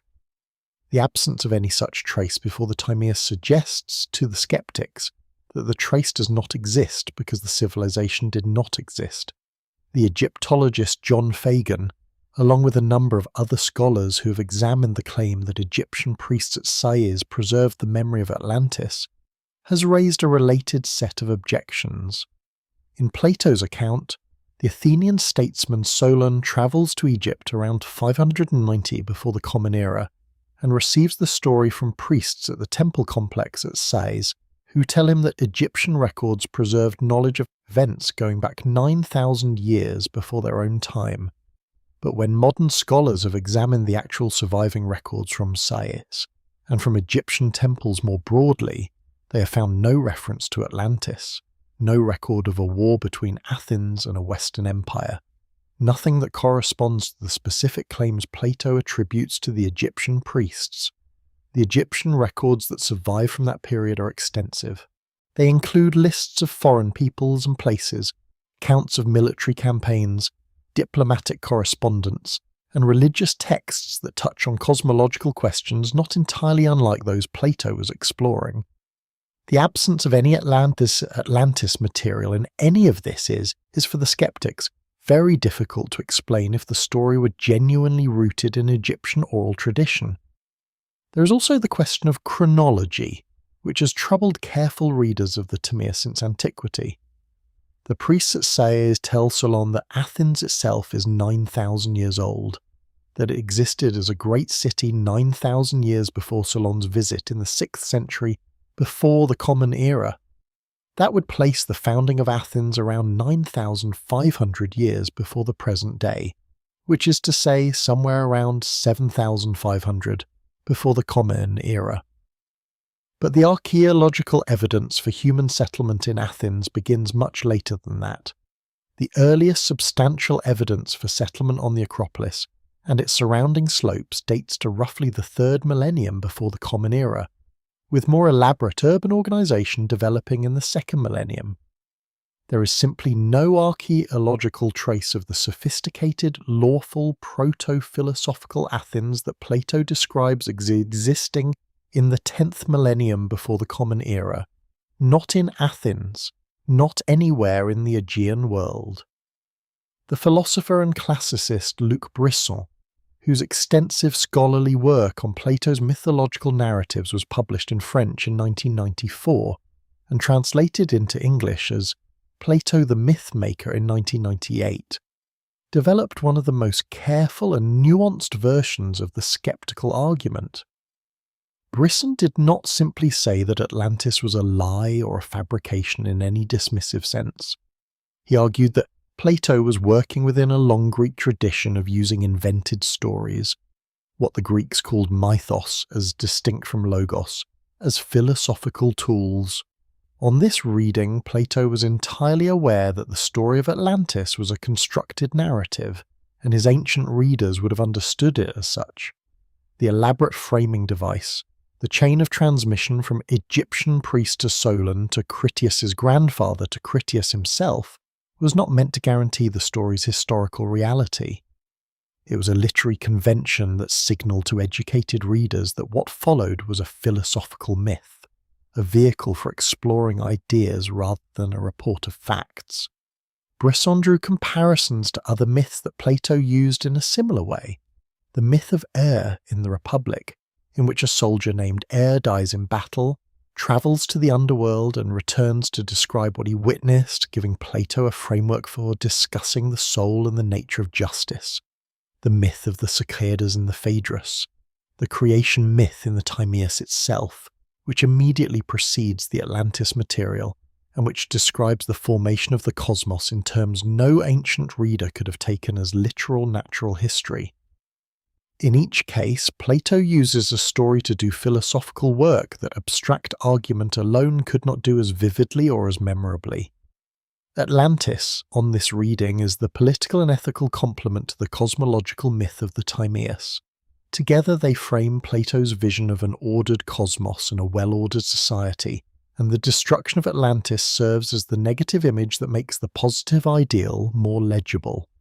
Critics of the skeptical position have pushed back against several of these arguments over the years, and it is worth spending some time with their counter-arguments, because the debate is genuinely more complicated than either side sometimes acknowledges. One response to the argument from silence, the observation that no pre-Platonic source mentions Atlantis, is that the survival of ancient texts is enormously uneven. The vast majority of Greek writing from before the 4th century before the Common Era has been lost. We have fragments, summaries, quotations preserved in later authors, and a small number of complete texts that survived largely by chance through the monastic copying traditions of the medieval period. It is not impossible, the argument goes, that the Atlantis tradition appeared in texts that simply did not survive. The silence of the record is not the same as evidence that something did not exist. This is a genuine methodological point, and historians apply it regularly in other contexts, but the classicist and Platonic scholar Julia Annas, who has written extensively on the political philosophy of the Republic and related works, notes that the argument from silence becomes considerably more powerful when the silence extends to authors who specifically surveyed Greek traditions about the distant past and the edges of the world. Herodotus, as already noted, travelled to Egypt and recorded in considerable detail what Egyptian priests told him about their own history and about foreign peoples. If there were a widespread Egyptian tradition about a great Western empire that had attacked Greece and been swallowed by the ocean, it is very hard to understand why Herodotus would not have encountered it or mentioned it. the silence of Herodotus specifically carries a weight that the general silence of lost texts does not. Another line of defense for the historical interpretation has been the correspondence between some of Plato's geographical details and real features of the Atlantic world.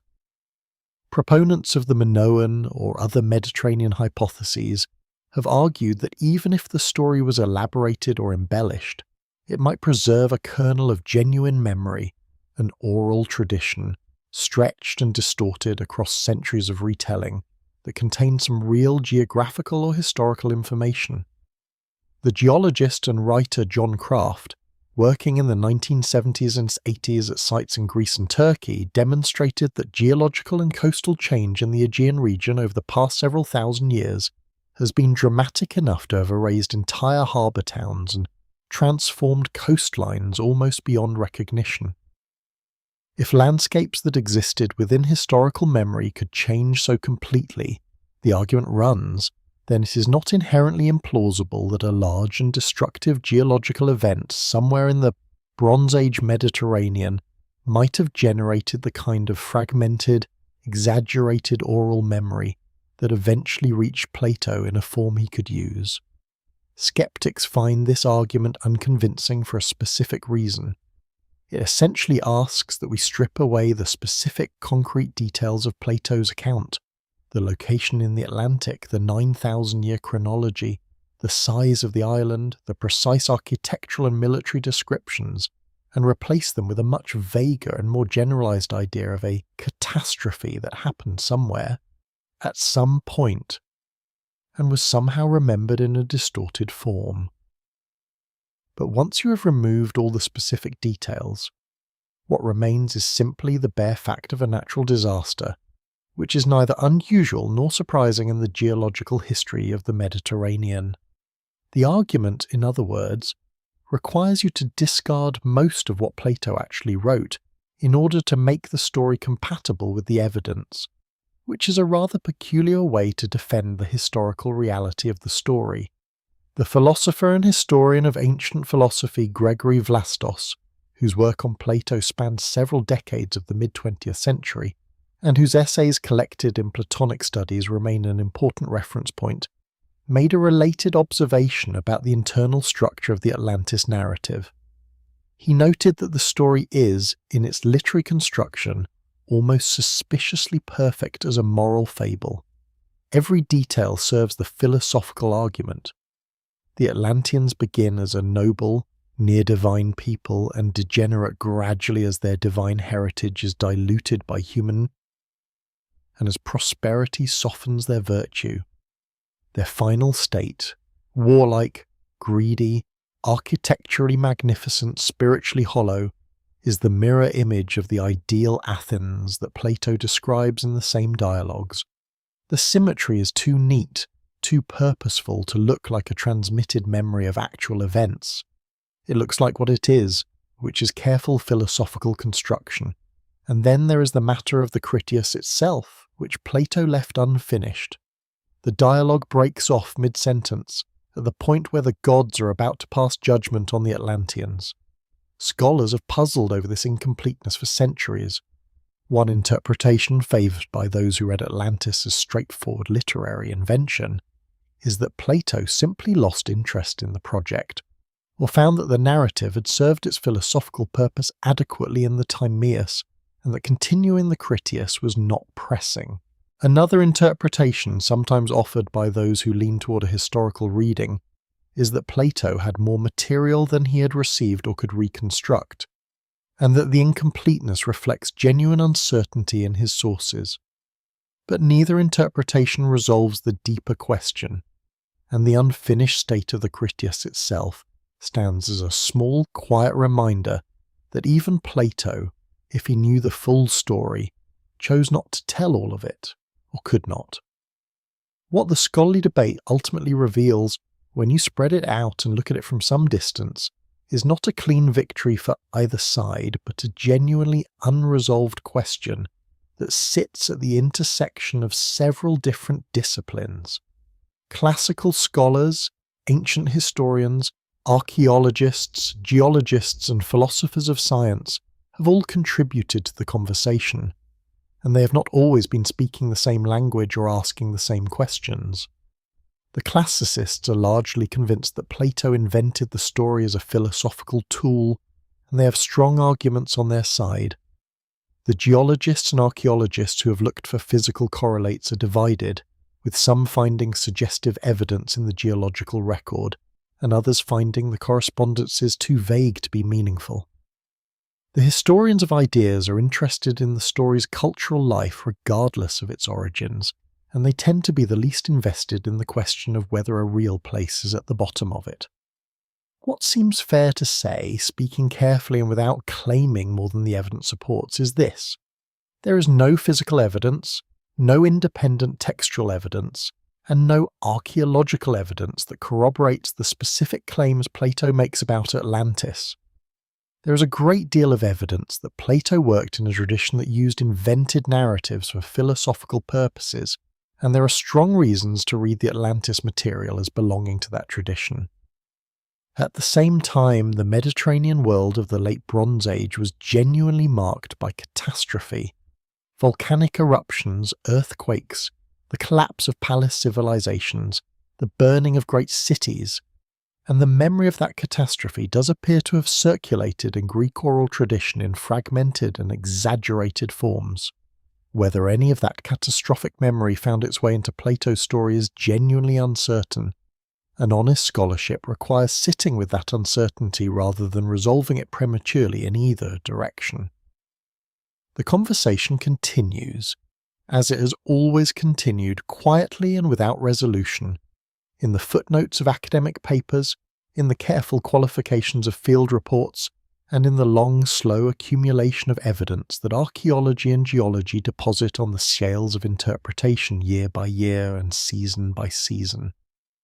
There is something deeply human about the impulse to imagine a world that came before, a civilization more accomplished and more luminous than the one we inhabit, now vanished beneath water or sand or time, leaving only the faintest impressions behind. Atlantis is perhaps the most famous expression of that impulse, the one that has travelled the farthest and been translated into the most languages and argued over by the most scholars. But it was never the only one.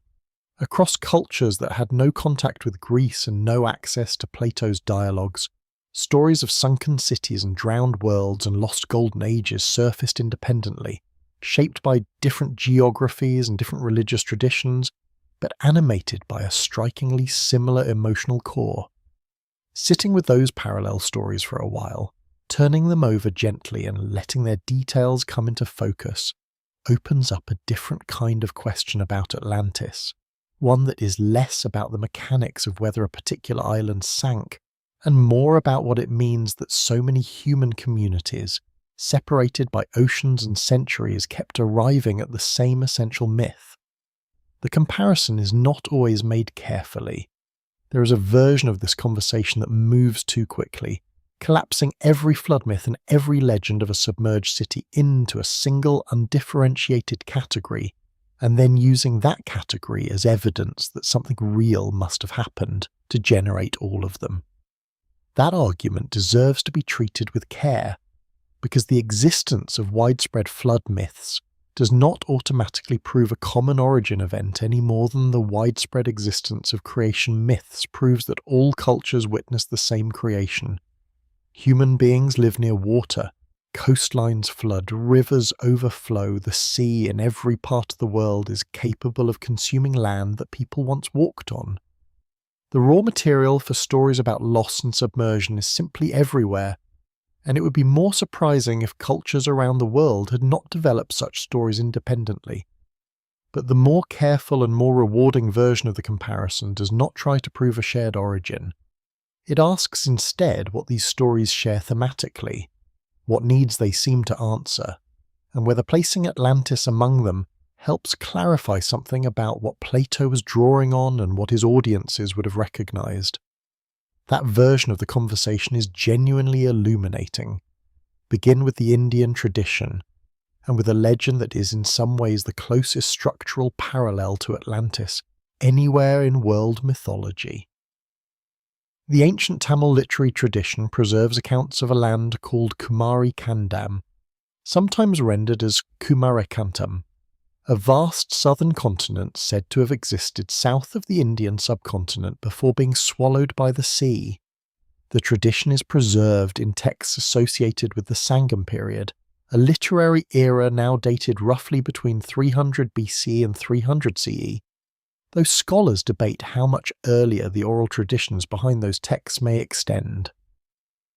Medieval Tamil commentators, particularly a scholar named Nakara writing around the 9th century CE, elaborated on an older tradition describing 3 successive literary academies called Sangams, the first 2 of which were said to have met in cities that later sank beneath the ocean. The first of these cities was called then Madurai, and its loss to the sea is described in terms that carry unmistakable echoes of the Atlantis narrative, a great and flourishing city of culture and learning consumed by the ocean in a catastrophe that ended an age.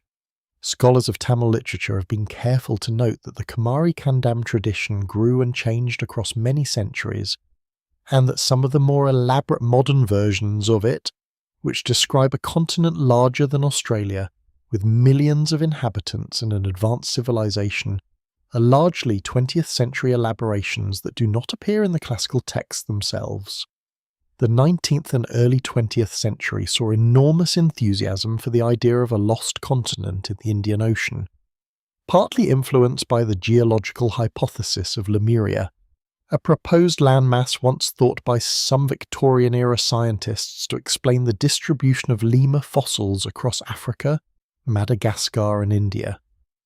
The geologist Philip Sclater proposed the name Lemuria in 1864, and the idea was briefly entertained in scientific circles before the theory of continental drift rendered it unnecessary as a geological explanation. But the cultural life of Lemuria outlasted its scientific credibility, and some writers of the late 19th and early 20th centuries wove it into the Kumari Kandam tradition in ways that have sometimes made it difficult to separate the ancient textual record from later romantic elaboration. Setting those later accretions aside, the core of the Kumari Kandam tradition, as it appears in medieval Tamil commentary, is genuinely ancient, and its structural similarity to the Atlantis narrative is striking enough to be worth dwelling on. Both stories involve a civilization of great cultural achievement located on land that no longer exists. Both attribute the loss of that land to the sea. Both position the surviving culture, whether Greek or Tamil, as the descendant and inheritor of something older and grander. Both carry a quality of mourning, a sense that something irreplaceable passed out of the world and that the present age is somehow lesser for its absence. Moving westward and much further back in time, the Mesopotamian tradition offers another set of comparisons that are often discussed in relation to Atlantis. The Sumerian King List, a document that survives in several versions and was probably first composed sometime around 2100 BCE, describes a series of kings who ruled before a great flood, with lifespans so vast they seem almost geological, individual kings said to have reigned for tens of thousands of years. After the flood, the list notes simply, kingship descended from heaven again, and the reigns become more humanly plausible. The world before the flood in the Sumerian tradition is not exactly a lost continent in the geographical sense, but it shares with Atlantis the quality of radical discontinuity, the sense that the world before a catastrophic inundation was so different from the world after it, that it almost constitutes a separate reality, a separate history, a separate kind of human being. The Epic of Gilgamesh, which exists in versions from multiple periods of Mesopotamian history, and which survives most completely in a version assembled in the 7th century BCE in the library of the Assyrian king Ashurbanipal at Nineveh, contains a flood narrative that has been compared to the biblical story of Noah since the tablet containing it was first translated in 1872 by the Assyriologist George Smith. In the Gilgamesh flood story, a man named Utnapishtim is warned by the god Ea to build a boat and preserve the seeds of all living things before a catastrophic deluge destroys the world. After the flood recedes, Utnapishtim and his wife are granted immortality and taken to live at the mouth of the rivers, at the edges of the world, which is itself a kind of preserved remnant of the world that was. The emotional texture of that story, the sense of a world lost and a survivor left to carry its memory, resonates with the elegiac quality that runs through the Atlantis narrative, even in Plato's relatively matter-of-fact prose. The biblical flood tradition, which the scholarly consensus now understands as sharing textual ancestry with the Mesopotamian tradition through a complex process of borrowing and transformation that occurred during the period of Israelite contact with Babylonian culture, particularly around the time of the Babylonian exile in the 6th century BCE, contributes its own layer to this broader comparative picture. What is worth noting here is not so much the fact of the flood itself, but the way the antediluvian world is imagined in the biblical text, as a place populated by figures of enormous stature and longevity, the Nephilim and the long-lived patriarchs of Genesis, whose lifespans stretch into the hundreds of years. That construction of the pre-flood world as a place where human beings were simply more than they are now, longer-lived, more powerful, closer to something divine, mirrors the way Plato describes the early Atlanteans, who begin as the semi-divine children of Poseidon and only gradually, across generations, dilute that divine heritage with ordinary human nature. Across the Atlantic, though, in a tradition that had no historical contact with the Greek world, the indigenous peoples of Mesoamerica developed cosmological frameworks that include their own versions of lost worlds and previous ages. The Aztec tradition, as recorded in documents produced in the decades following the Spanish conquest in the 16th century, including the Leyenda de los Soles and portions of the Florentine Codex compiled by the Franciscan friar Bernardino de Sahagún between roughly 1540 and 1585, describes a series of previous world ages called suns, each of which was created, flourished, and was destroyed by a different catastrophe. The fourth sun was destroyed by a great flood, and its people were transformed into fish. The current world is the fifth sun, understood to be itself impermanent and fated for eventual destruction. That cyclical structure, with its repeated pattern of creation, flourishing, catastrophe and new beginning, is different in its architecture from Plato's single account of Atlantis rising and falling, but it shares the underlying conviction that the world we inhabit is not the first world, and that earlier worlds of greater completeness or power have been lost. The Maya tradition offers its own variations, the Popol Vuh, the Quiche. Maya text that was written down in the mid-16th century but preserves oral traditions of much earlier origin, describes previous failed attempts by the gods to create human beings, each attempt resulting in a kind of people who are inadequate in some way and are destroyed. The flood is one of the mechanisms of that destruction. Again, the structural parallel to the Atlantis story is not direct, but the underlying imaginative logic shares something with it. The idea that previous forms of human civilization were more complete or more capable than what now exists, and that their loss was both catastrophic and in some sense deserved or inevitable. Closer to the Mediterranean world and drawing on traditions that are genuinely intertwined with Greek culture, the Hebrew and later the Christian and Islamic traditions preserve accounts of antediluvian civilizations that are worth considering alongside Atlantis. The figure of Enoch in the Jewish and Christian apocryphal tradition, particularly in texts like the first book of Enoch, which survives in its most complete form in Ge'ez, the classical Ethiopian language, and which was probably composed in stages between roughly the 3rd century BCE and the 1st century CE, inhabits a world of great antiquity populated by fallen angels and their giant offspring, a world of knowledge and power that was destroyed by the flood precisely because it had transgressed the boundaries the divine order set for it. The resonance with Plato's account of the Atlanteans, who begin in divine favour and decline through moral corruption into a state that warrants divine punishment, is not coincidental in the sense of a direct borrowing, but it is meaningful in the sense that both stories are drawing on a widely shared template for thinking about the relationship between civilization, hubris, and catastrophe. What these comparisons suggest, when they are laid out slowly and considered with patience, is that the story of Atlantis belongs to a very large and very old family of human narratives.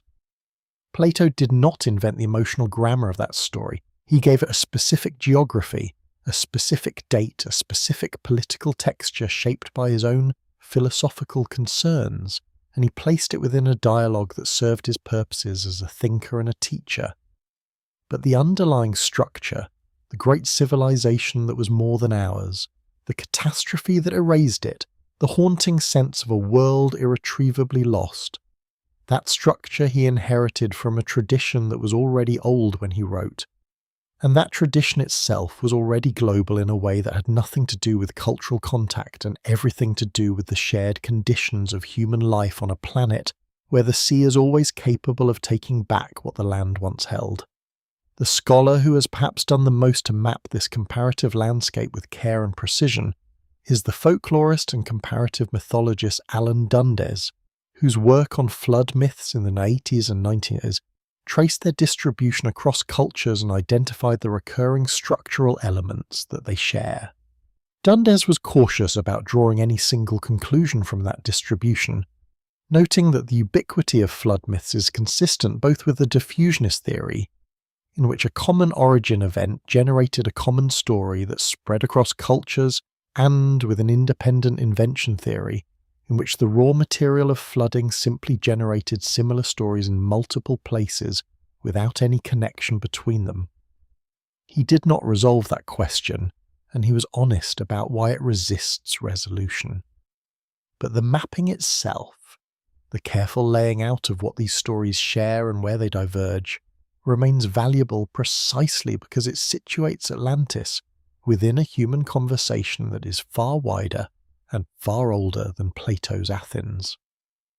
There is one specific comparison that deserves a little more attention than it usually receives, and that is the connection between Atlantis and the Greek tradition of the Isles of the Blessed, sometimes called the Elysian Fields or the Fortunate Islands, a paradisiacal land located somewhere in the Western Ocean, beyond the known world, inhabited by the souls of the heroic dead, or by a race of beings who lived in a state of effortless perfection. The tradition appears in Hesiod's Works and Days, composed probably around 100 BCE, which describes a golden race of men who lived in a time when the earth gave its abundance freely and sorrow was unknown, and who, when their age passed, became benevolent spirits dwelling on the fringes of the earth. It appears again in Pindar's second Olympian ode, composed in 476 BCE, where the Isles of the Blessed are described in terms of almost dreamlike ease and beauty, a place of perpetual summer and ocean breezes, where the honoured dead spend their days in peaceful leisure. The geographical imagination behind those traditions places perfection, or its nearest earthly approximation, somewhere out in the Atlantic, beyond the Pillars of Hercules, in the direction of the setting sun. That is precisely where Plato locates Atlantis. The overlap is not accidental. When Plato wrote about an island civilization of great power and achievement located in the ocean beyond the Pillars, he was writing into a cultural space that was already charged with a particular kind of meaning, the West as the direction of loss, of things passing away, of a perfection that can be imagined but not inhabited. Whether he was consciously drawing on that tradition, repurposing it for his philosophical purposes, or simply thinking within it without reflecting on it explicitly, the resonance was available to his readers in a way that would have made the story feel, from its very first sentences, like something half-remembered rather than entirely new. That quality of half-remembrance, of a story that feels as though it existed before you heard it, is perhaps the most important thing that the comparative study of Atlantis, and its parallel traditions reveals. The story does not feel invented, because in the deepest sense it was not. It was assembled from pieces that were already everywhere, shaped by a particular mind with particular purposes, and released into the world where it joined a current that had been flowing long before Plato set pen to papyrus, and will almost certainly continue flowing long after the last scholar has closed the last commentary on the Timaeus and the Critias and turned out the light. As we drift deeper into the twilight of imagination, it is essential to pause and contemplate why the myth of Atlantis continues to resonate. Why does this story linger in the collective consciousness of humanity, whispering from books, films, and even the quiet corners of our dreams?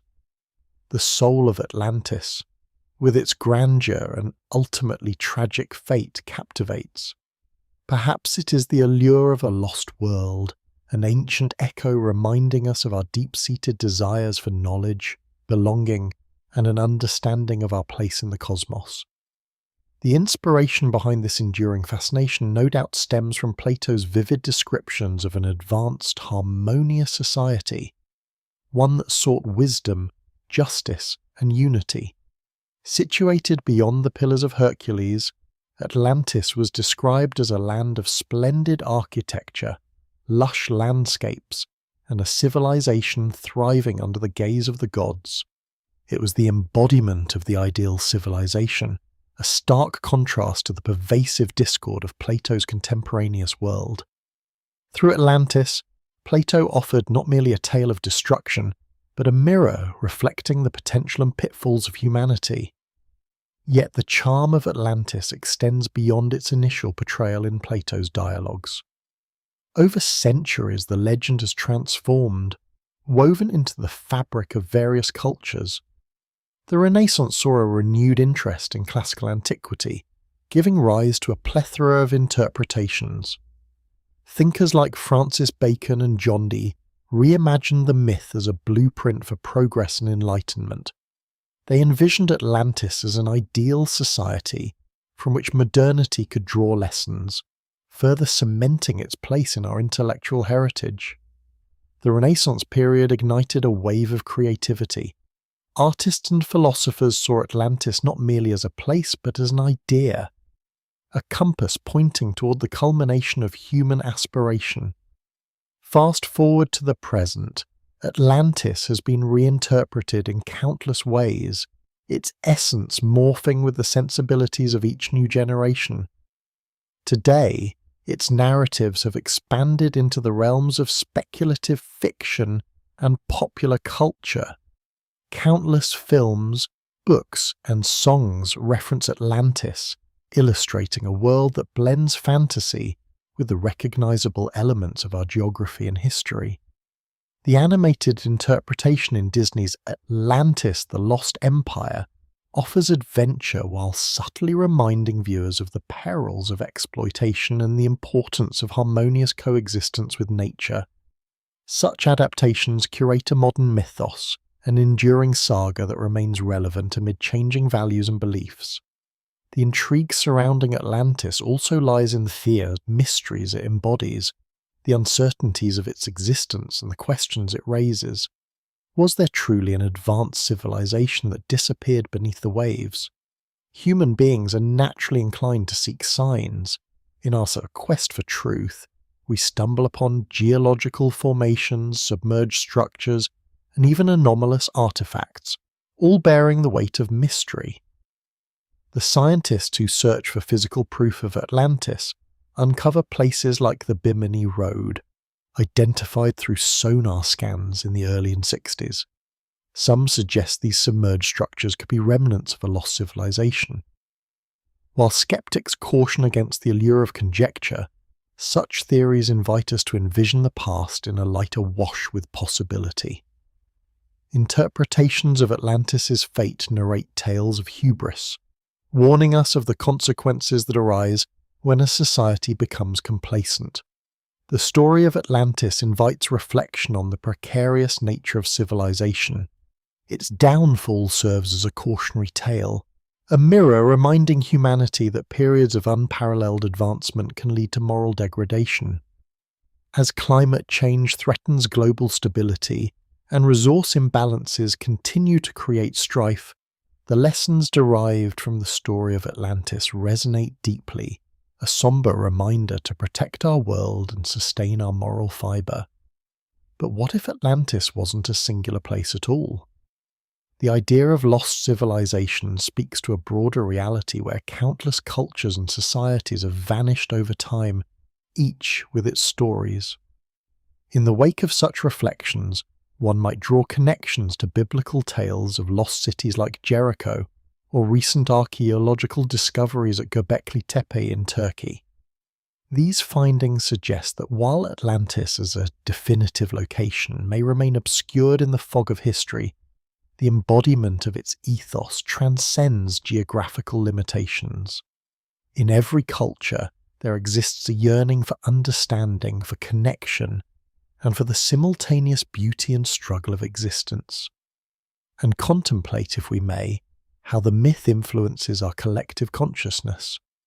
Ideals of Atlantis inspire environmental movements, archaeological inquiries, and philosophical treatises. Artists from various spheres embrace the allegorical nature of Atlantis to challenge our perceptions of itself and our relationship to the infinite. There's power in myth, subtle yet profound, that compels us to navigate our own existence with intention. Atlantis transforms from a lost civilization into a vessel for fostering hope, envisioning possibilities, and tapping into the latent potential that every civilization carries within its narrative. Before we draw the curtains on this journey into the heart of the myth, let us acknowledge the common thread that links so many around the globe, the timeless search for meaning. Across the ages, humans have looked to the horizon, gazing into the depths of the ocean, curious about what lies beneath. Whether a sunken city, crumbling ruins, or the stories we weave at bedtime, the enduring allure of Atlantis speaks to more than fantasy. It embodies our shared humanity. In reflection, we recognize that the myth of Atlantis endures as both a cautionary tale and an inspiration. It gently beckons us to reflect on our choices, urging mindfulness in the face of progress. And perhaps, as we drift into slumber, it encourages us to dream of a world in unity, where the treasures of wisdom, kindness, and peace reside not in the ruins of a lost civilization, but in our hearts today. Now, dear listener, as you settle into the comfort of your bed, allow these stories of Atlantis to seep gently into your dreams. As the night unfolds, may you find peace in your thoughts, wrap yourself in warmth, and carry forward the lessons of a world that once was. Keep the spirit of Atlantis alive in your heart, holding close the dreams and aspirations that bind us all. When you wake, remember the connectedness of our shared stories and know that every moment is an opportunity to write a new chapter. Leave a gentle comment below, sharing where you're listening from and perhaps what fascinates you most about the myth of Atlantis. Your thoughts add depth to our shared tapestry. Sleep well, dear listener, and carry the whispers of Atlantis into your dreams.